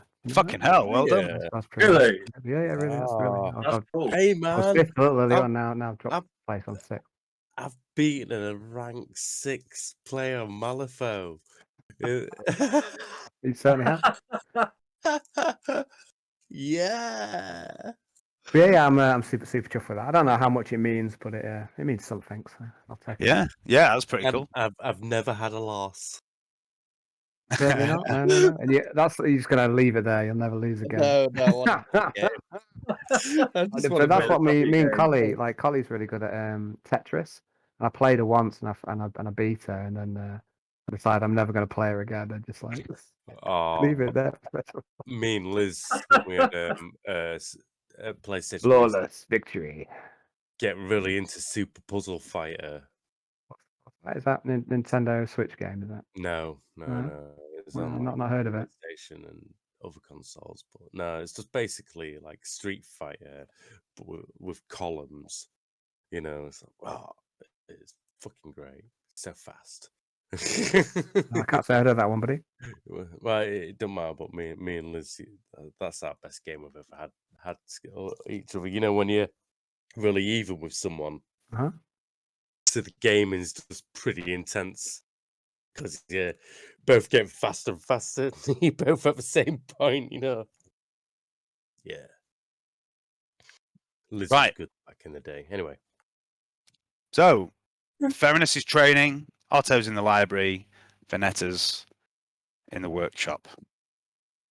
It's around 7:30. Meanwhile, Dun. the elevator clanks and clunks as it descends, rickety piece of shit that it is. And it takes a good 20-25 minutes for it to reach the very bottom of its traverse down in the pits of Desoleum, where the carnival is. Siegfried, Canni, and Gaius, you have returned from the Wendell Lock with your evidence for King Sanchez. What would you like to do?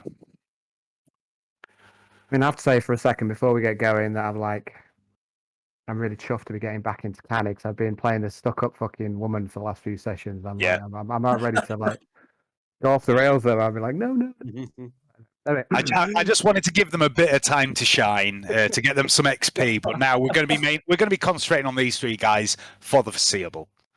I've got to do something with Annetta though because she's getting a bit too fucking. I don't know. She's not. I can't role play her quite how I'd like to role play her. If that makes sense. I can't do a Cockney accent for a start. And well, all I'll say, Al, is she's got internal memory banks in a CPU. She can maybe reprogram herself. Maybe that's a good idea. So we're back. We've got down. We're back at the carnival now. Is that right? Yes. Well, you're at the base of the lift shaft, and as you get there, as it clanks down in the darkness, there's this fucking great big crowd of people who seem pissed off. And as you're getting off the elevator, they're all getting back on. And you see there's a mix of people, mid-hivers, upper-hivers. There's a few nobles that have big entourages of guards. And you can hear them all grumbling and complaining. And you hear a few of them, overhear a few words and phrases. Never known the carnival shut before. This is preposterous. Come all the way down here for this nonsense. Someone else goes, fucking hell, I wanted to win on the hooker skull machine. And yeah, it generally seems like they've been turned away from the carnival tonight. And Canni, when people get turned away from the carnival, if it's closed, it means something bad's happened. In fact, the last time you recall it closing was about 2 years ago when Sid, the accountant, was found embezzling funds. Got a bad feeling about this, guys. Bad feeling. So it's not quite right. Let me go have a little scout out. I'm gonna head out into the crowd and see if I can pick the pocket of a nobleman. Okay. He's waiting in the crowd. I would like you to make a sleight of hand test. May I have, please, my character sheet? Oh, yes. Sorry. You can all have your character sheets. No. Let me just... Character. Let me just get rid of that. Pardon me. I've got skills again. That. Oh, fuck off, Otto. Not you, Johnny. Try talking Not you, Johnny. anymore. Otto's character sheet. Such a relief. Otto's character sheet always behaves really weirdly when I try and do anything to it. Right. Awkward, isn't it? Much like Otto. In player journals, Cannibal. There you go. Okay, thank you. Gaius. We'll try a little sleight hand, yeah? Yes, please. Sleight of hand, why not? Guys, Mortalis. Siegfried. Oh, no, There we go. Candy's got a few fate points in there. I use a point. I can't remember how many he's got. How many's he got? Got 2, I believe. 2. It doesn't matter. Oh no. Oh no. What a good start. I've got guinea pigs living in my garage at the moment. It's fine. I keep seeing your cat in the background. Is he still? Speaking of cats, a random cat came into my garage a minute ago, and it sort of looked around and then looked at me, and then it was like, shit, and then fucked off. Yeah, I've got one that comes into my back garden all the time. It's not mine. My dog would eat it, but just helps itself to my property, really. Cats for you. Okay, so Canni, you brush up against this nobleman, and he sort of realizes something's going on, but he says, "What are you doing, you commoner?" And 4 or 5 guards are quite muscly guys, and they look like they've maybe got muscle grafts and things like that, sort of get between you and him and start to push you back. Oh, what are you fucking doing? You fucking scum! You get away from the Lord and all this. But what none of them seem to notice is you have got yourself a fistful of thrones. Perhaps not as many as you could have done, but you do definitely have some thrones. Oh, going to tug my forelock at the gnome. Oh, sorry, awfully clumsy. I am awfully clumsy. What since the accident? Accident? Well, if you ask me, you were an accident. And a couple of other nobles that are nearby go, oh, yes, that told him not, Lord Faversham. I'm going to head up to the security gate and see who's there. And Are as we with you, Are we yeah, just you're hanging with him. well, yeah. Yeah, come with, bud. Come with me. As you're going along, you just check your hand. You've got 22 thrones. Bad for a failed roll. Yep.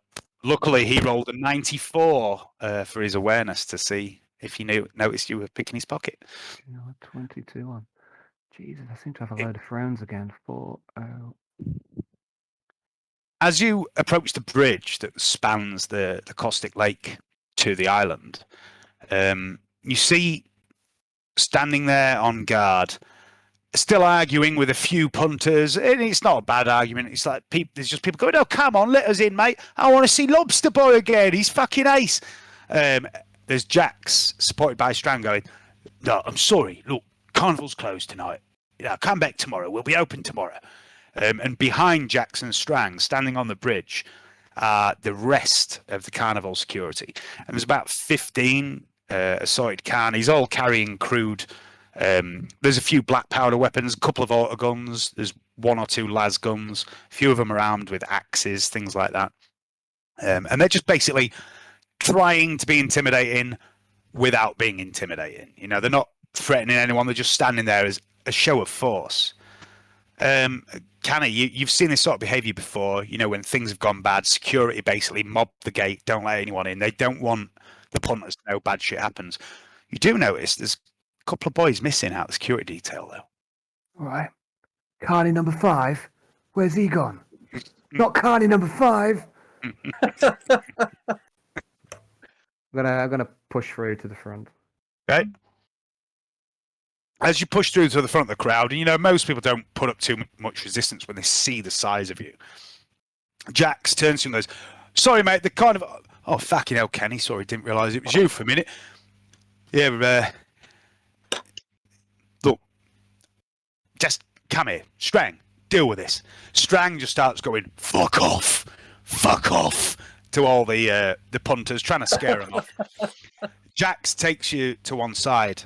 And Siegfried and Gaius, you stand by and you witness this happen. And Jack says to you, there's been a bit of an incident while you've been gone, Canni." Oh yeah? What the fuck's going on? "Well, I don't know how, but one of the fucking new beasts that Wiley had in the House of Horrors, it fucking got loose. And I'm sorry to tell you this, mate, but generic Carney number 5 is dead."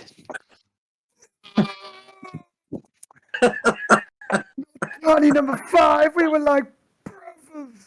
Yeah, a few of the others as well. Generic Carney number 2, generic security Carney number 4 and 7. It's a fucking bloodbath. Beast tore through them all like paper. Don't know how it got out. And a few of your mates that you brought here, they tracked it down. They killed it. Oh, good. Yeah, that's good. Yeah, Someone's gonna pay. Someone's gonna pay for this. There was a We girl. already have. There was a girl with them too.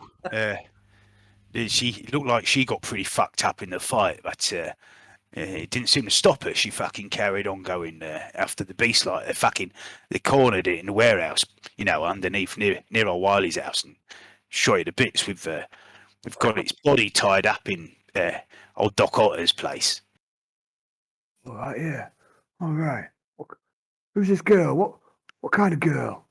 Oh, I know, just a girl, you know. She's wearing like a suit and a funny hat. Had some like had like a metal end and a metal pipe thing in a neck. What's that? Metal hand and a metal pipe. Is that? Yeah, Venetta's got like some augmetics connecting a neck to a metal hand, and Jax wouldn't know what that is. He's just describing it as a pipe. I'm going to start to sieve. Go all quiet for a moment. You all right, Kenny? Yeah, I'm fine. I'm fine. Siegfried's just going to take out a mail file. Is that fine? No. Who would dare threaten the card? Who would dare cause such chaos in my hometown? Who indeed? We were out. These people cannot be Emperor-serving citizens to do this. No, I couldn't agree more. Such troubled folk. They might be troubled folk, but they're good people. Oh, yeah. And I'm going to... Exactly, Canny. Back on the That's why I shoulder. haven't put the whole place to the torch. Good joke. Jax looks a bit I'm concerned gonna for a moment. look a at good Gaius. I'm gonna look at Gaius. That look is like, I agree with. Canny's going to pretend that. Well, Canny's going to think that's a joke, and even though that character I know that it's not a joke. Yeah. I'm going to Let's go and have a look around, see what's what. Anyone else hungry though? I'm hungry. Yeah, Says yeah. I'm a little hungry. I must admit. Yeah, let's get something to eat. Let's do that. Maybe a sump dog will help me think. Maybe, perhaps. I don't want to know what's in it, Kenny. So don't tell me. Don't say it's some sort of weird book. Just okay. I'm going to start push through and say, Me and my let me pretend friends. it's made out of like condensed ration. Then should go down. Should go down smoothly in one. I'll just tap my nose at Siegfried. Tap it back.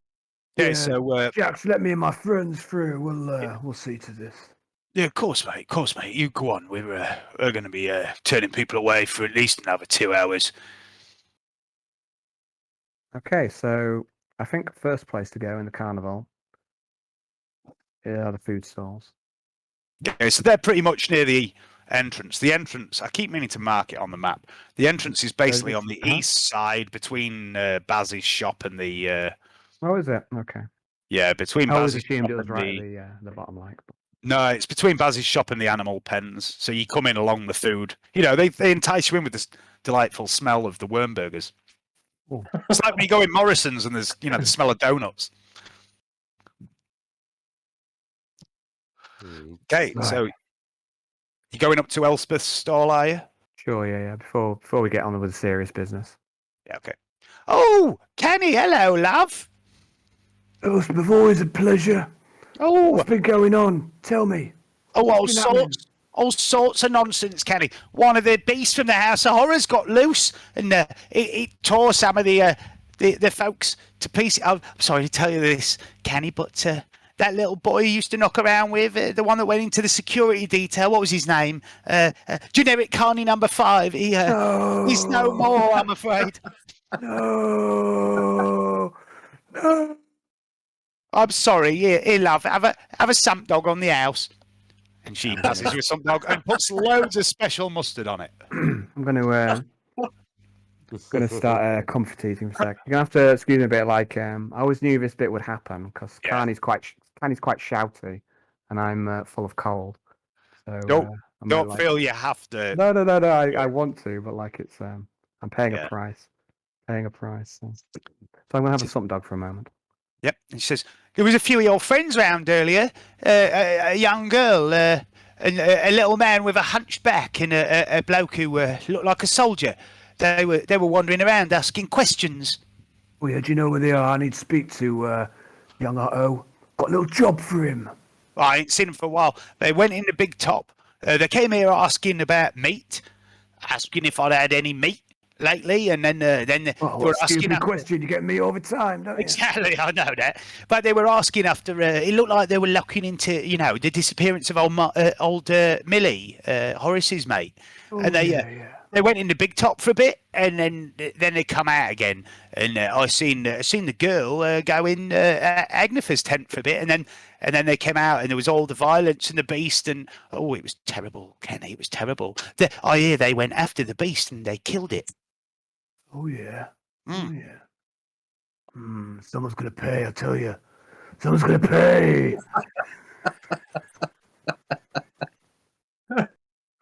I'm going to What chomp about- down on a sump dog and say, Say, I could have another one. Of course you can. It gives you another sump dog on the house. yeah, I'll chomp that one down as well. And then I've been very helpful, Elspeth. Do you know where Baz is? He was in his shop last time I saw him. I'll pop and see him, see if he knows anything. What about you two boys? Can I get you anything? Wormburger, sump dog? I'll have a sump dog, please. Yeah, when in the car. Oh, well, I'll have Here some you go. dog. Here you go. She gives you a couple of sump dogs on the house for Kenny's friends. It's a bit of a traumatic day, and besides, I've got to get rid of some of this stock before it goes off. I'll form the Aquila and bless you in the Emperor's name for you. And she- one of his servants. She makes the Aquila back at you. Yeah.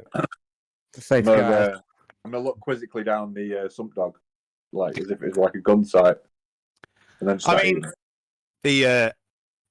The bread bun's a little bit hard compared to what you're used to, Siegfried, and the meat's questionable, but it's not completely unpalatable. There's something about the special mustard that makes it quite edible. ties it all together.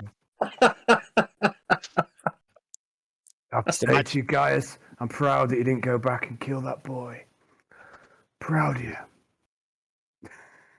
Well, I got overly involved. I had a moment of weakness, to be honest. Kenny. Siegfried, I'm proud that you didn't take out the clippers and take that man's finger. Proud. of you. This is I really wanted. I really did, but he had a, and it's not a nice thing for any child to lose a father. My father is no longer with us, and I'd hate to upset the balance of the universe by adding more misery. So, I'm sorry to hear that, mate. I'm sorry to hear that. well, these things happen. It wasn't entirely his fault. I think it was more something that I may have done, but that's in the past now. It's okay. We're it's in the past. It's in the past. What's done is done. Then I'm just gonna keep eating the sump dog. I never knew my father. I'm like, just while I'm eating the dog, and then I'm gonna pat him on the shoulder for 3 hours. What? Hey, Kenny. What's It's his name? nice, mate. What's up, mate? Gonna What's give his him a- name? Test. Hmm? Tube. What's What's his name? Test. And last name Tube. What are you trying to say, guys? Is this one of them jokes that I'm too stupid to understand? I don't know. It's a good one. It's a good one. I get it.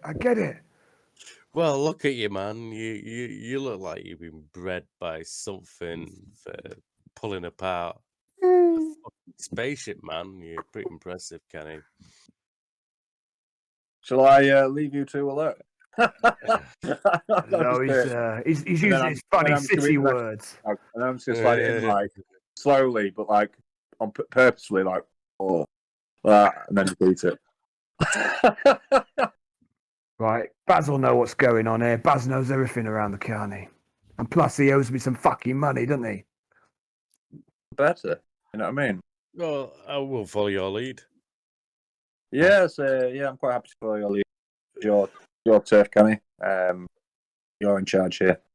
Yeah, I'm in charge. Yes, you are. You're in charge. Okay, so Okay, so I got to raid it back in a minute. So I'm just getting out No, of hand. don't. Right. Don't let it out. Unleash, You headed, Unleash it. you headed to the Gotta- gift shop. Yeah. unleash it on Otto. Now that I'm Unleash Siegfried. the full fury of Canny. Oh, dear. So you head into the gift shop and a little bell rings as you open the door. Cell is perched in the corner on a table, filing his nails. with a really large, like full-on file, not a nail file, a proper file, and he's holding it in his little gimpy hand and file in his huge, oversized hand. And he looks up as he sees you, Canny, and he goes, "Sal!" Oh, so you're a sight for sore eyes. Come here. Don't be shy. He chucks the file, smashes a snow globe, leaps over, and he just jumps up. And he's tiny, Cell. He's only about 2.5 foot tall, and he leaps up into your arms and gives you a big hug. While he's leaping up, Gaius braces for impact and puts himself behind the shield of his shotgun. Siegfried pulls out a pistol slowly. Oh, don't worry about Sal. He's harmless, isn't he? He's all right when you get to know him. Bit of a conversationalist, isn't he? As you Gaius, catch hold of I it, only put up with this because you're my friend. Anyway, let's carry on. Yeah. You and me, guys. We've seen some shit together, haven't we? as you catch hold of Cell, we have, man. You realise Cell's shaking. It seems to be afraid. Across the room, slumped against the counter, is Baz. And Baz is sort of looking a bit out of it, and he opens one eye. You see there's a couple of chem injectors on the floor next to him. He goes, "All right, Kenny. How's it going?" Took me a moment there. You did very well with that. That's one accent I will never do. Never. Okay, I'm gonna. Oh, you throw me off. You throw me off now, Baz. I'm doing very well. All the better seeing you, Baz. What you got going on there? Just a little obscura. Oh, he's gone South African. Oh dear. He's from Birmingham. Have you got anything in the trunk? Just a bit of obscura, Canny, you know. A chunk. A chunk. He's gone South African again. What have you got in the trunk? Nothing in the trunk but obscura, right? Keyword. Yeah, I've had a bit of a weird day, Kenny. You know, it's all been a little bit hectic around. It's got South African again. So it's got a bit of fucking hell. I can't do it now. It's just said everything. South African. It's gone a bit. It's all gone a bit crazy around the carnival. There was a beast what's on going the down? loose. What's going down? I don't fucking know. There was like there was some of your mates were wandering around the carnival, like they were asking all these questions of people, apparently trying to find out what happened to Millie. And then next thing you know, the beast was loose from the House of Horrors. You know, that new one that Martiana's husband brought back a day or two after you left, actually. Yeah, then, people have been telling me about that, but I've never seen it, Nike. You better not see it. It was fucking horrible, mate. It was a horrible thing, absolutely terrifying. And Wiley was like, "Yeah, you know, it'll be all right. It'll protect us. It'll bring in the Panthers." But no, it didn't. It got loose. I think it killed 3 or 4 people, Kenny. But from the sound of it, your friends they fucking tracked it down and they killed it. And then there was like they were all here with them mercenary types, and they were like hanging around the House of Horrors, and no one was allowed in. And I don't know what happened after that. All right, we'll get to the bottom of this, Baz. We'll get to the bottom of this. So you've got nothing else to tell me about who's responsible? Because I'm fucking itching to make someone pay. Well, from what I understand, it sounds like Martiana was up to something. She was ranting and raving. She tried to leg it from the carnival, but Jackson Strang, they caught her, and they were like, why are you running off? This seems weird. So they brought her back, and she was apparently saying weird things about the father was coming and the great devourer, and then they've got her locked in the infirmary. Anyway, apparently she started to make a bit more sense in the last couple of hours.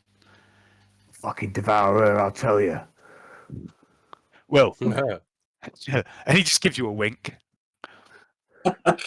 So anyway, Baz, on to business. Like, I don't suppose you've got my, my cut. Oh, your cut. Oh, from Spring. Right. I'm gonna cough it. Yeah. I'm sorry. He says, yeah. Can I make a scrutiny test because I'm right next to him? You can make an awareness test. Oh, that'll do. Probably never make it in 1,000 years. But yeah. No. There you go. You hear something about a cut, but you don't really know what they're talking about. He says, "Well, I'll be honest. She didn't really get up to much last night in the carnival. You know, she was like running around like she does, being a bit crazy. And then obviously today she's not made nothing because we ain't let no punters in. But yeah, 15%. We agreed, yeah." No, I don't. I think it was 15%. Yeah, he originally offered you 10, and you haggled him up. I'm looking at. I'm gonna look at him real. You know, for a bit. Yeah, 15, right? Yeah. Yeah. And he just gives you 2 thrones. You're a good lad, Baz. Always said it. You have one of them on me. Oh, cheers, mate. And we'll take a leave from here. Okay. See you later, boys. Save you the accent any longer. All right. I'm just going to get a beer.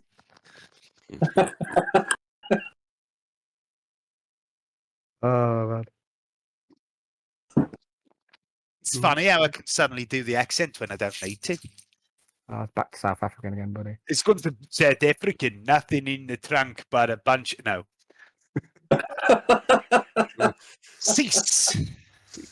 Okay. So you took just 1 throne from Baz, yeah?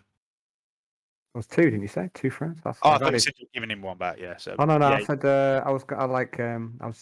what I meant was gesture into the obscure and say you have one of them for me. All right, I see. So yeah, I will. Don't worry. He's going Huh? South African again. Anyway, so you take your leave from Baz. What would you like to do? Always a pleasure to listen to you speak, Baz. It's like it's almost hypnotic. Sound of your voice. I've got away with the words. Sal! Shut up, Sal. Yeah, you too, Sal. You too, Sal. You look Sal. after yourself. I'm glad you wasn't hurt when the beast got loose.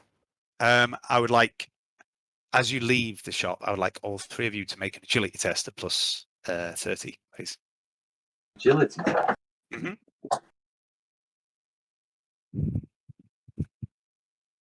Yeah.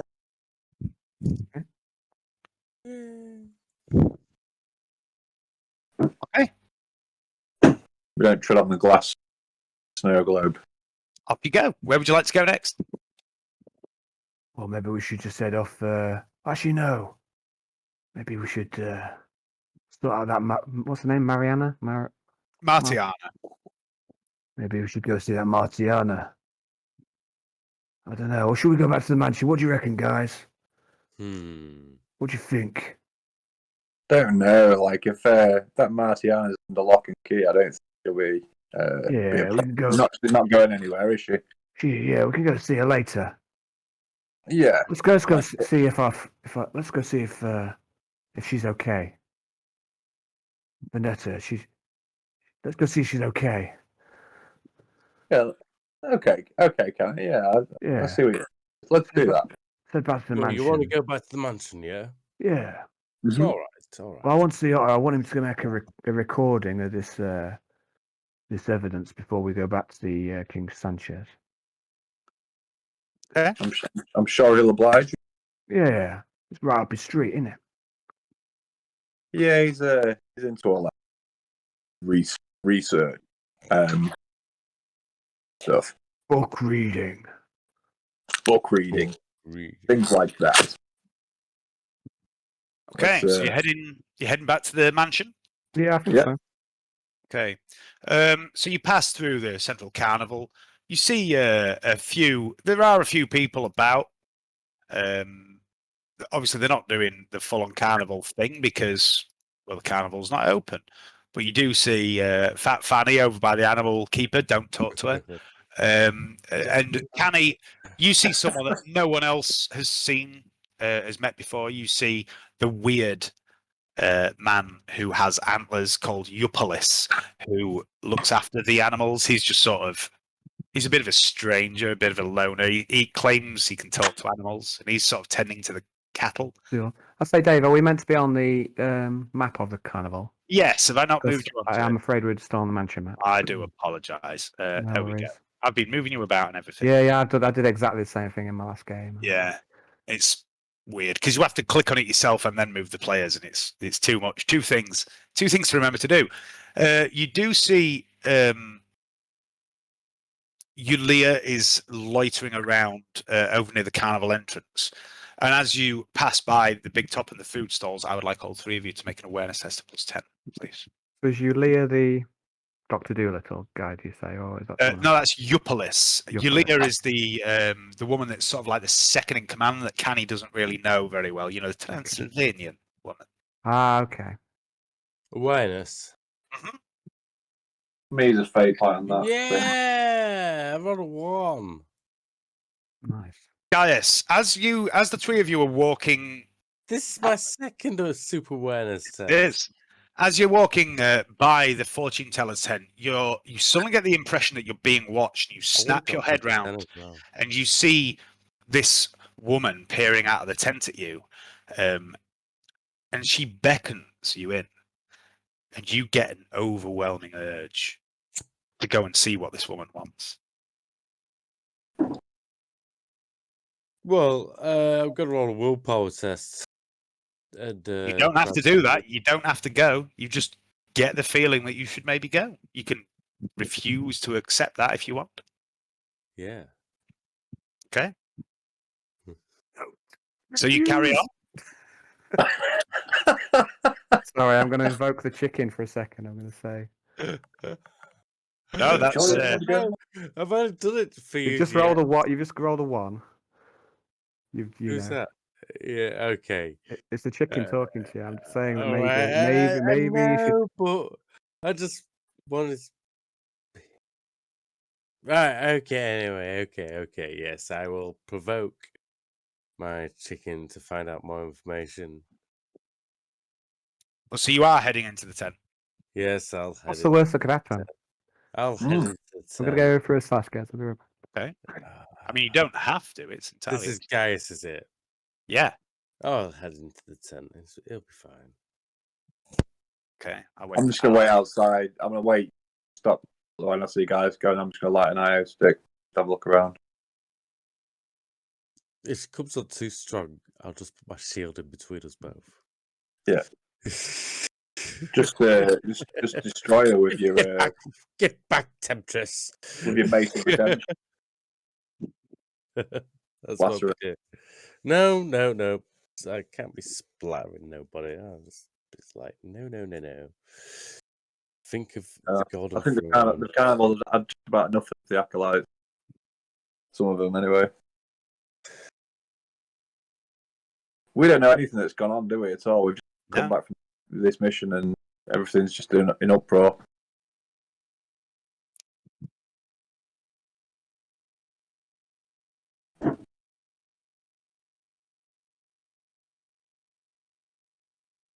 I'm just going to see if I can accost. Actually, no. I'll let him do his bit. Am I doing anything? I'm just waiting for Al to come back. Well, I'm looking at something else.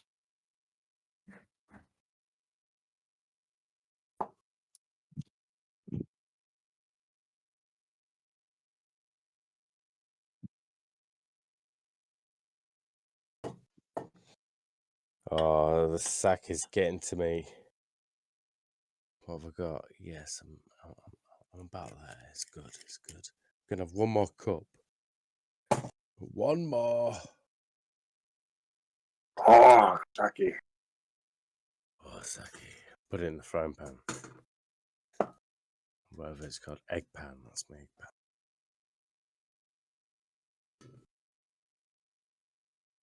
I poached an egg in it this morning. And to be fair, I didn't do it for long enough. When I popped it, there's all like clear, yolky shit. I ate it, yeah. I still ate it all. I mixed it in with my toast and just thought, fuck it. Someone will be done. Well, I just think we used to eat raw food anyway when we was. And I know where they come from, my chickens. They're really healthy, so I just thought I'd sod it. You know, just get down myself. I didn't want so bad, to be fair. we put a lot of pretenses on stuff, and it's not as bad as you think. Sometimes trying to eat different foods. Mhm. If it's runny.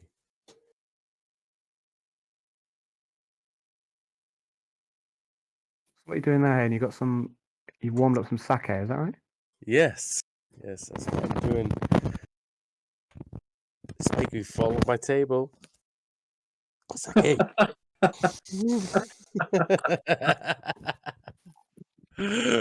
Anyway, I'm still here. We can carry on the game.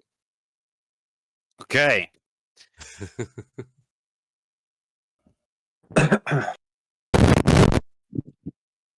You step into the fortune teller's tent and you see this woman sat there in the hooded robe, with a warty face.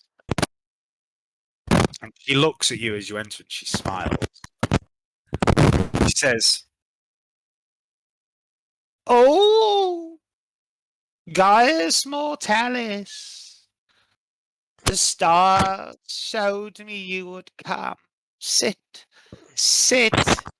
I've been expecting you, my dear."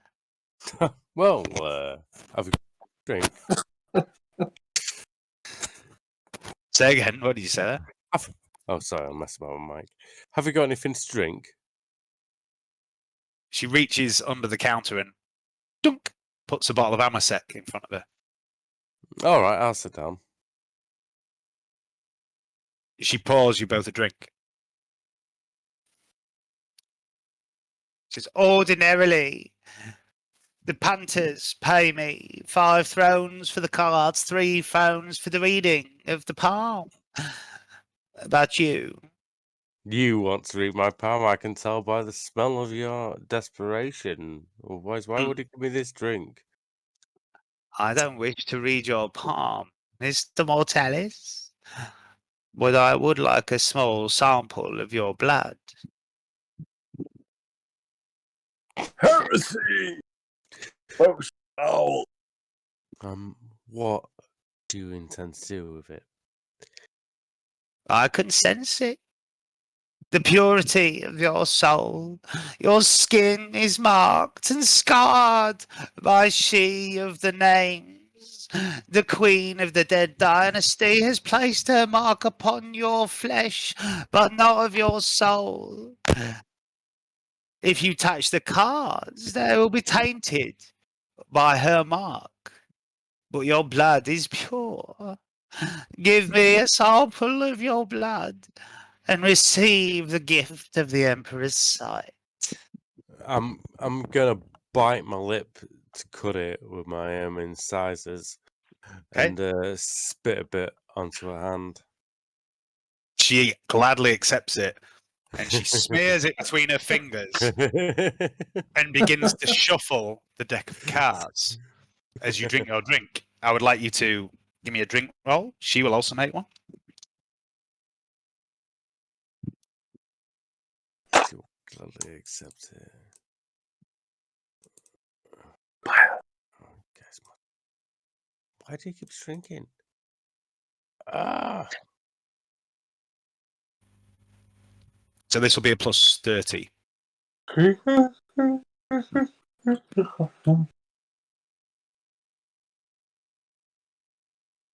What we're doing on cruise or toughness? Yeah, it's toughness plus 30. I do cruise a little different to the rule book. Gaius is not even. Yeah, he's absolutely fine. phased. This Amasec that she's given you is ridiculously good. It's one of the finest, highest quality Amasecs you've ever encountered. And she shuffles the cards as you drink. She's drunk her drink and she just watches you constantly. And you see her smearing the blood all over the cards. And she spreads them before her in an arc and says, "Where's my page?" Says, "Select a card, please. Gaius Mortalis." Okay. You haven't described the cards. They're just there. There's just a deck of cards spread out before you. So you just pick a card. Where? Okay, where is it? How is it just spread out in like? It's just like in an arc in front of her. Right, I'm going to go to 1/4 in from the front part. Reading left to right. I'm going to go 1/4 in from the left inwards. Pick a card from that point. You draw the card. She takes it from you and flips it, and it shows an image of a man. Maybe it's a woman. It's hard to tell. The bottom half of this figure is a writhing serpent.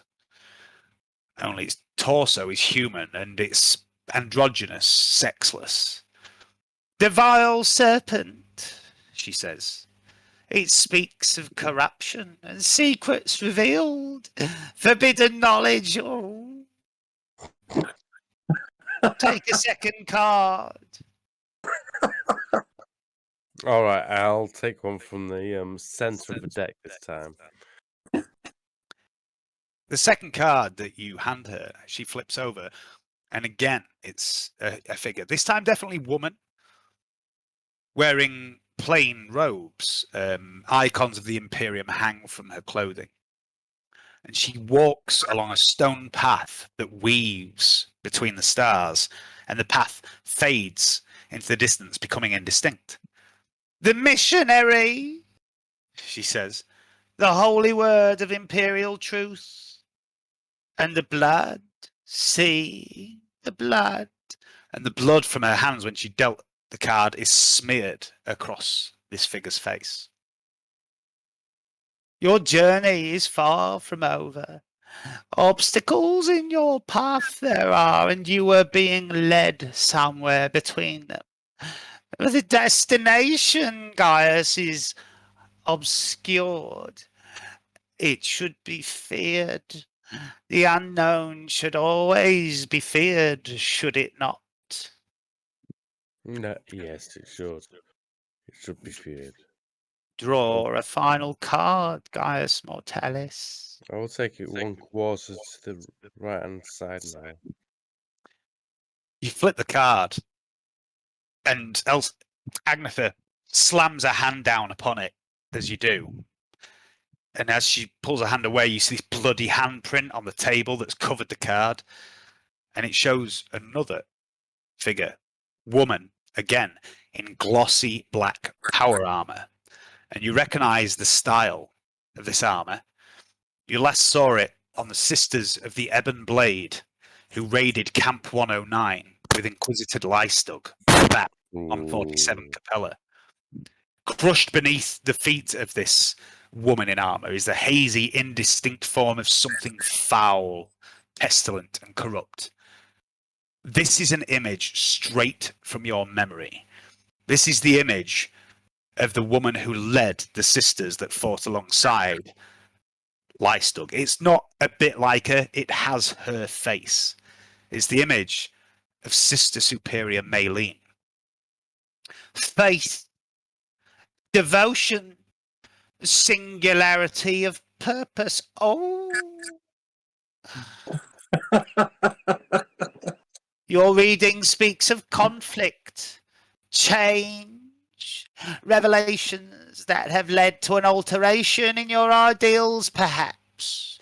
You will be tested, Gaius Mortalis, and you will need your faith in the days to come. She taps on the card of the missionary, the woman walking through the path of the stars with blood smeared across her face. And she says, she will push you towards damnation, but she does so in the hope you will resist the temptation. She needs you, Gaius, but you do not need her. The one who found you is close. He never left your side. He is of two minds. Watch for the timing of his arrival. The camp stained you.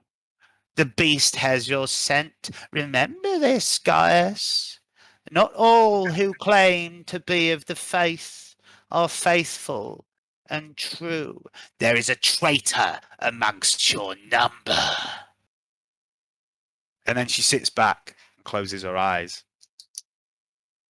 As that said, Siegfried just takes a drag, the final drag from a cigarette, and his face glows up a bit devilishly, like, and flicks the fag butt. But nothing to do with that. Nothing to do with this side moment. A traitor, you say? I'm going to keep this information to myself for a minute and start observing people. Okay. And then I will. I'm going to make a bunch of inquiry rolls next time we're on the scene. There's some downtime.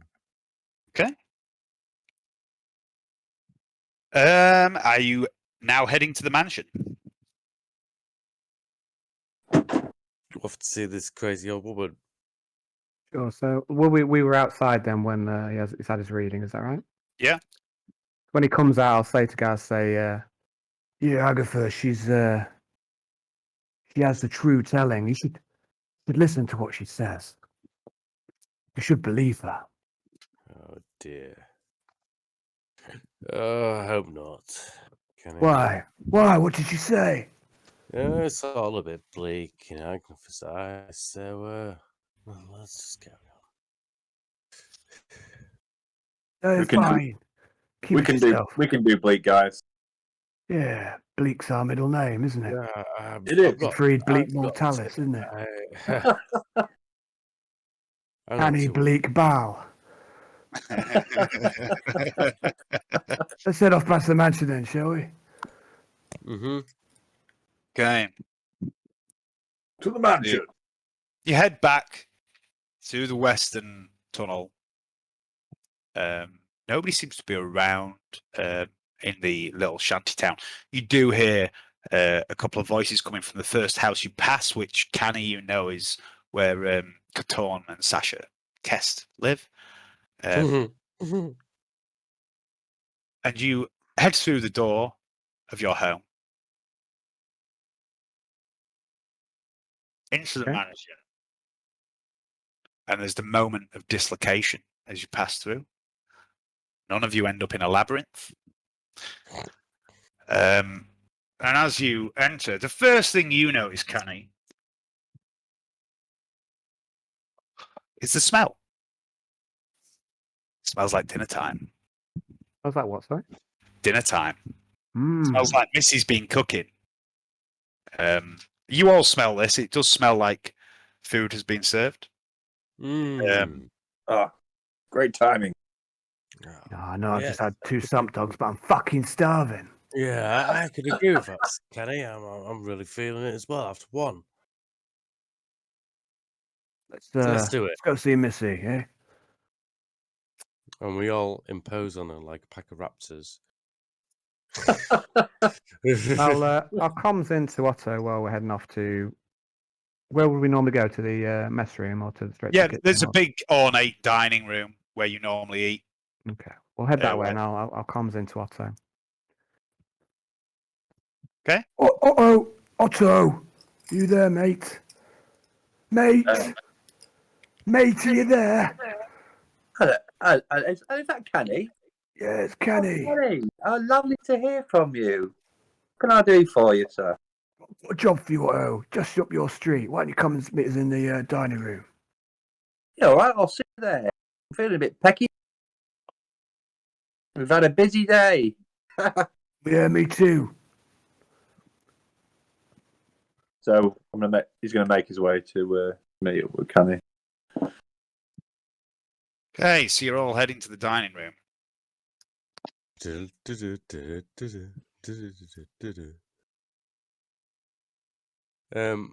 Why is everybody else going to the dining room? Is Vinetta there? I don't know. I don't know whether It is dinner. It is dinner it's a time. bit weird. It's like I don't necessarily want to role play with myself, so I've kind of I've avoided comms and Vanetta. I'll take while you've got Canni. If you want, I'll take Vanetta. That's not a problem. Sure. Okay, I'll comms into. I'll try and go just die directly to her, not to anyone else, not to like the whole thing. Yeah. But are you all right?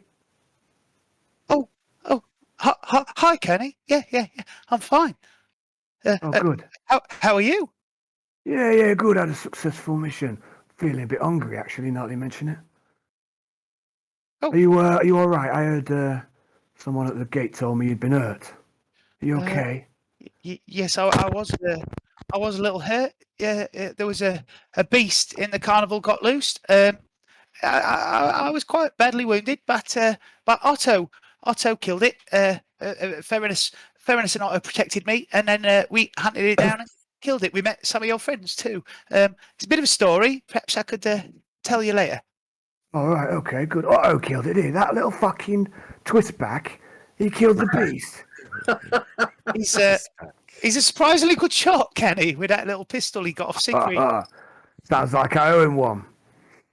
Nice one. Well, I'm just glad I'm glad you're alive. Glad you're okay. And did you solve the mystery?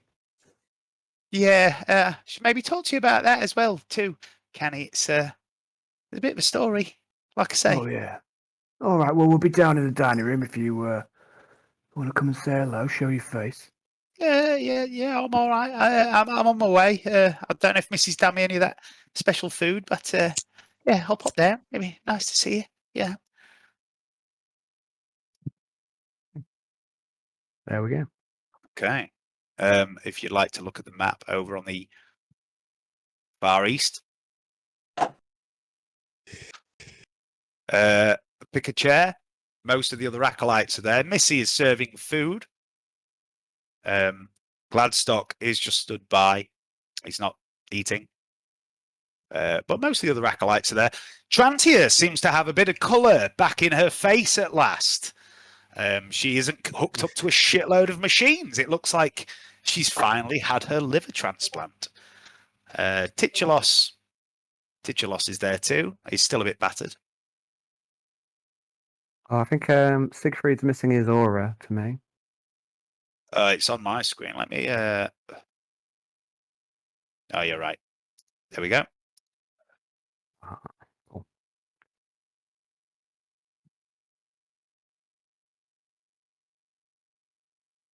Hi. Hey, so as you sit down, Canny, Missy says, "I'll be right back, Canny. I've got you a special bowl." I'll wink at her. She puts a plate of food down in front of everyone except Gaius, Siegfried, and Canny. And after a few minutes, she returns with plates for you all. And Canny's is like 3 times the size of everyone else's, basically. It appears to be whatever the 40k equivalent of spaghetti and meatballs is. Spaghetti and re-meatballs. Don't think about where the meat came from. And after a few moments of eating, Vanetta comes in as well, and she sits down at the end of the table by herself. But she does briefly make eye contact with Canny. Les is there. Les is sat in Mesmeron's chair, as he does when she's not around. And he's tucking in with gusto. And you notice Les, one of his arms is no longer a big, cumbersome, bulky augmetic. It's the left arm that Gaius Mortalis, until very recently, had. And he's using it quite deftly. Yeah. And he seems pleased as fuck, you know. I mean, he's right-handed, Les, and he's awkwardly eating with his left hand, but he's grinning from ear to ear, really excited to have this more fine, dexterous control to his hand. Gladstock walks around the table after a few minutes. And he comes up behind Gaius. I'm going to put Gaius in a chair. I wasn't gentle until you said not. And he says, Mortalis, after dinner, the Inquisitor would like to see you first. Copy that. And then he strides back towards Canny and says, I trust your little jaunt was fruitful, Canny. Aye. Yeah, it went very well. Yeah, it went about as well as it could be expected. Yeah, successful mission, I reckon. Yeah, with any luck, we'll have access to this new source of equipment and resource for the mansion. Oh, went smooth as butter. Thanks to my good pals there, Siegfried and Gaius. Should tip my cap. Well done, all of you. Miss Calamere, you appear wounded. I can smell the blood. Vanetta says, yeah, Mr. Gressel, I'm okay. Nice lady in the carnival, help me. And she holds her abdomen. Dr. Pench looks across the table at her and says, I'll be happy to have a look for you, Vanetta. Between us, I'm sure we can patch up any damage done. Vanetta just awkwardly nods and sits there, not eating or drinking. Spring sat directly opposite you, Canny. Is sat constantly staring at you. And after a while, you realise that she's trying to make eye contact with you, and she keeps going. She keeps looking up and gesturing. I'll wink and give her the old nose tap, and then I'll carry on eating. She does it back, and she carries on eating as well. Praxis sits there, eating sort of slowly, methodically, and glancing around the table at each of you. Titulos seems to be struggling to lift one of his arms to eat, but he's just getting on with it. Otto's just being Otto, being a hunched little freak. Praxis is there twice for some reason. I don't know why. Praxis shouldn't be there. Trantia is eating with very polite table manners. She has a book on the table in front of her. Siegfried, you're sat next to her. You notice it's the book you retrieved from her room. She seems to be reading that. What would anyone like to do or say? Well, I'd like to make a sing-song in the Emperor's name around the table. Okay.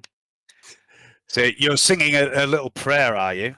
Yeah, I'm going to be like, give me joy in my heart, keep me serving. Give me joy in my heart, I serve. Give me joy in my heart, keep me serving. Keep me serving under the Emperor's light. Burn the heretic, Burn taste to see us away, away. You know what I mean? As you sing this I'm merry gonna song, start waving silver duck thing. Siegfried, it's a bit of a lowbrow hymn for you, Siegfried, but you do know the words, and it gives you a bit of a lift in a spiritual sense. Otto begins to join in about halfway through on the chorus, and he's a bit off key. Canny, you probably don't even know the words to this song. You've probably never heard this before. How do you feel about this song being sung? I feel that I need to eat my food as quickly as possible. Yep, so you just keep eating. Gladstock stands over by the door, leaning against the door frame, watching you all begin to sing, and he has a bit of a wry smile on his face, like he seems to be enjoying this in some way. Trantia looks at you, Siegfried, and chuckles, and continues to eat, and occasionally glances around at other people watching them. Vanetta sort of joins in with the odd word where bits are repeated, but it seems like she doesn't really know the song as well. Titulos and Theranos, they both know this. This is a proper favourite of the guard. They sing. Spring just can't believe what's going on. She's never experienced it around the table sing-along before. Praxis is proper going for it. He's bellowing in his deep oratory voice. Even Dr. Pench is having a bit of a sing, but he's slurring a bit. He might be on something right now. Highly likely. Anyone else like to do anything? Let's finish up my food and then start to look around, see if anyone else is struggling to finish theirs. Well, I'm just gonna start mine because I've been too busy fucking singing. Yeah. Plantia slides down her bowl to you, Canny, and it's not loads, but she's not a big woman, and Missy serves big portions. Maybe quarter to a third of her meal is still in the bowl. She slides it down to you with a smile on her face. It seems Trantia's taken a bit of a shine to you, but everyone else seems to be eating. We had a successful mission, and yeah, it went really well. Yeah, it went great. Otto, got a job for you. Got some evidence here.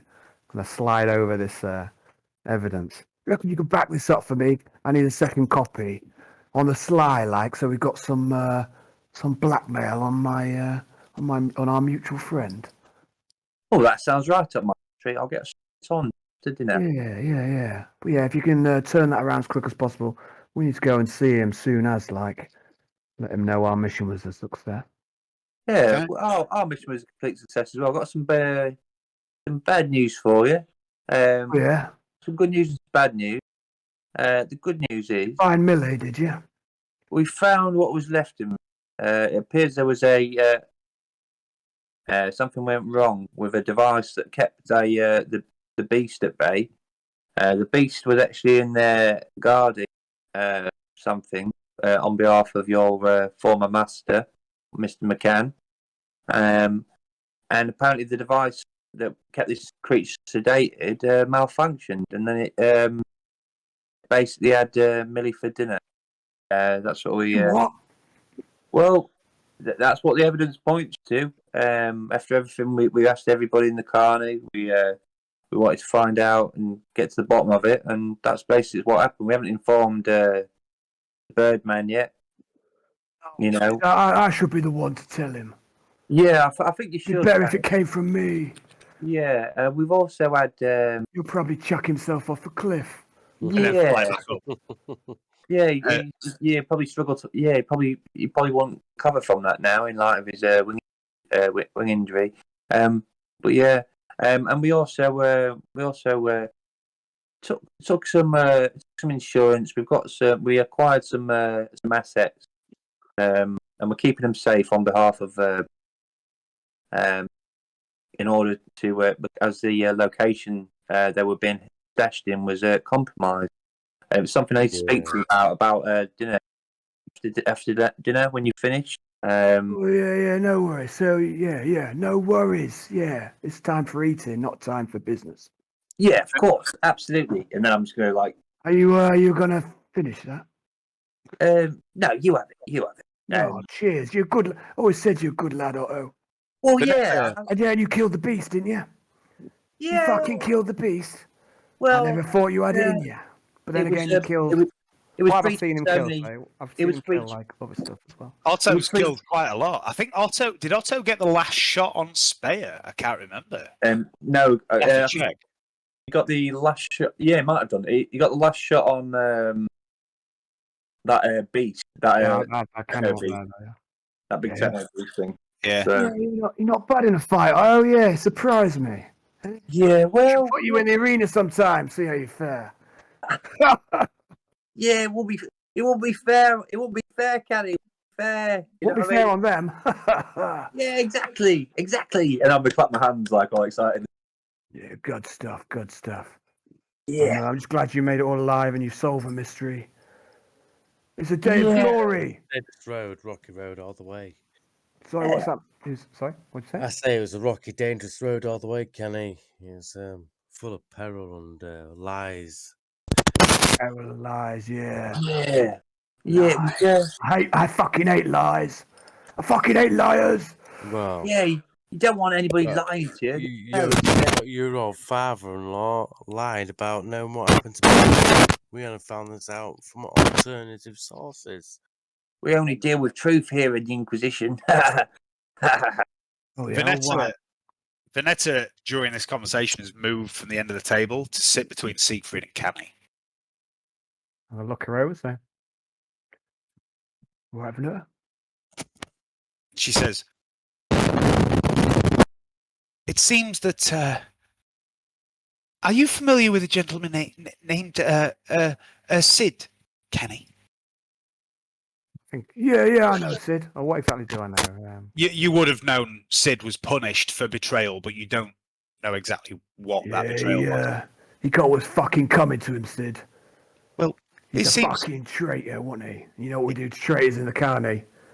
so. We heard. It seems that he was Wiley's accountant, for want of a better term. He was keeping count of how much money Wiley had, and after his betrayal, Wiley punished him, and it seems It's, I think, Hayden, buddy, I think your mic's causing a bit of disturbance there. Oh, is it? Yeah. Sorry. It's nice to pick on you for a bit instead of Johnny. Yeah. Is that better? Yeah, loads better. Yeah. It seems that after Horace was wounded and couldn't work no more, Millie was making up the difference by taking Sid's place, doing the books and all that. All right, yeah. And- All right. Between us, Kenny, it seems they reckon old Wiley can't count. You see, and Yeah, he's fucking stupid, isn't he? well, I don't know. I never, not really spoke to him that much, Oh. But Millie was like, keeping count of his beans, as they say, and yeah, they were keeping the money in the House of Horrors in the cage where this beast was that Otto was on about, the one Otto killed, the one that did this, and she opens her robe for a moment and shows the damage, the crumpled, and her abdomen looks like it's been like knit shut, but you can see all these recent wounds. And he says, fuck. No, sorry. Druce as fuck. Kenny's not religious. I don't know. says, but yeah. We tracked it and Otto killed it, and that weird woman in the tent, the one that sees things, she helped as well. Oh, yeah. She's a good one, that one. Yeah, it's a bit What weird. about this Margarita lass? Martiana. Yeah, that's what I meant. That's what I said, wasn't it? Yeah. She said she kept saying something about the devourer and the progenitor, and she was ranting and raving, saying that that they were gonna like go and grow the flock, whatever that means. I don't know. I don't really know what it means. Doesn't make any sense. Gladstock. Right, it doesn't make any sense. I did some research to what she was going on about. I couldn't find nothing of any use, apart from oath takers. But doesn't seem to make any sense because everybody on this planet is taking an oath of some description. So it didn't really help me. I swear an oath right now. Someone's gonna fucking pay. Oh My yeah, solemn oath. Someone's gonna pay. Someone's gonna pay. Gladstock steps towards the right. table during this exchange and says, "Venetta, did you say the great devourer?" Venetta said, "Yeah, I think that's what she said." Gladstock places a hand on Otto's shoulder, and Otto feels the writhing pulse of the worm-like hand through his clothes and says, "Otto, I believe it's time for you to gain further access to certain files within the librarium." oh that'd be most helpful. More knowledge is always useful in our fight against the Xenos and the heretic. Gladstock. I would like Otto to make a fellowship test, please. And it will be with a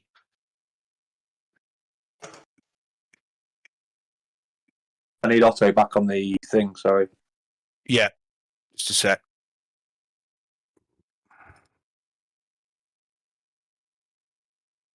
will be with a +5. Okay. Bought the best noodles ever. I would also like Veneta to make one. Sorry, what test is it, sorry? Fellowship. Can I have, please, Venetta's character sheet? Yep, I'm working on it. Veneta.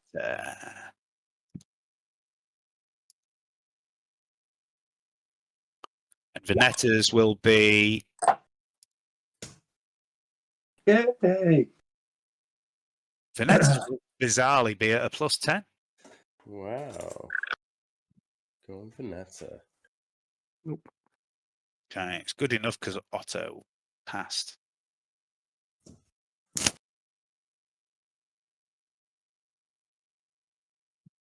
Gladstock. What the hell? Where's that gone?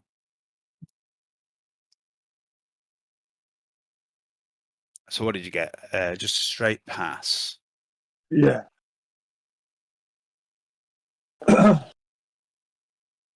Gladstock. I only got it because of the +5 as well. Yeah. Good. Bonus. It says, I've seen the arm in the infirmary. I know to what species this beast belongs. The Devourer is a reference. Oh, for God's sake, this is preposterous. Jeeves!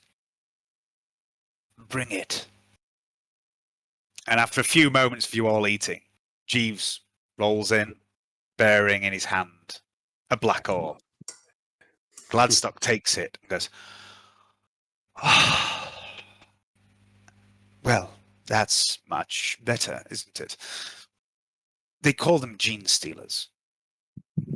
These creatures, these gene stealers, are fiercely loyal to their patriarch, a single, larger, far deadlier specimen of their race. They work in secret to spread the DNA of this lead creature, propagating their bloodline by infecting host species who go on to reproduce, creating hybrids of the host species and the gene stealer itself. With each passing generation, the offspring appears more and more like the host race. This way, they are capable of infiltrating a civilization in greater and greater depth until entire cities and sometimes entire worlds are under the patriarch's sway. After around 4 generations or so, these so-called pure strain gene stealers are born, creatures such as this one you found here in the carnival. These so-called pure strains are highly effective shock troops in battle and in some cases move further afield to other cities or planets to spread their foul Xenos taint, eventually becoming patriarchs themselves. The reason they do this, if there is any other motivation behind this infiltration than simple reproduction, is unknown. However, I learned of them from Inquisitor Arcturus during my time with him, and he in turn learned from Inquisitor Van Voigens, who spoke of their allegiance to something called the Great Devourer. As far as I know, there are no reports of such cults existing in the Calexis sector, but of course, that doesn't mean anything. Doesn't mean there aren't any. We must learn from where this creature came. Is it a singular creature, perhaps from beyond the border of the sector, or one of these cults sent here to begin its cycle anew? Otto, I believe you have more work to do. I believe I do. Who was the guy who brought it into the carnival? Sorry, you told me before. Martiana's husband, Paolo Hampton. I need to table. Excuse me for a moment. I'm just going to leave the room and comes into the what's he called, the mercenary leader. Track. Track. This is Trek. Track that plan with bumping off that whatever it's called, that crazy lady. Can we just put that on hold? Not a problem. We have encountered some trouble trying to get to her. Okay, well, in that case, don't save yourself the trouble. Take the rest of the day off with your team. All right, I'll be in touch if I have more work for you. Been most helpful. Thank you. Affirmative. Excellent. And then I'll just have the link. Okay, and then I'll just go back to the. Okay. Excuse me, I had to freshen. Apologise. Go straight in my robe, stuff like that. So, Gladstock looks around as you finish eating. Gaius, you're about finished, and he says, if you're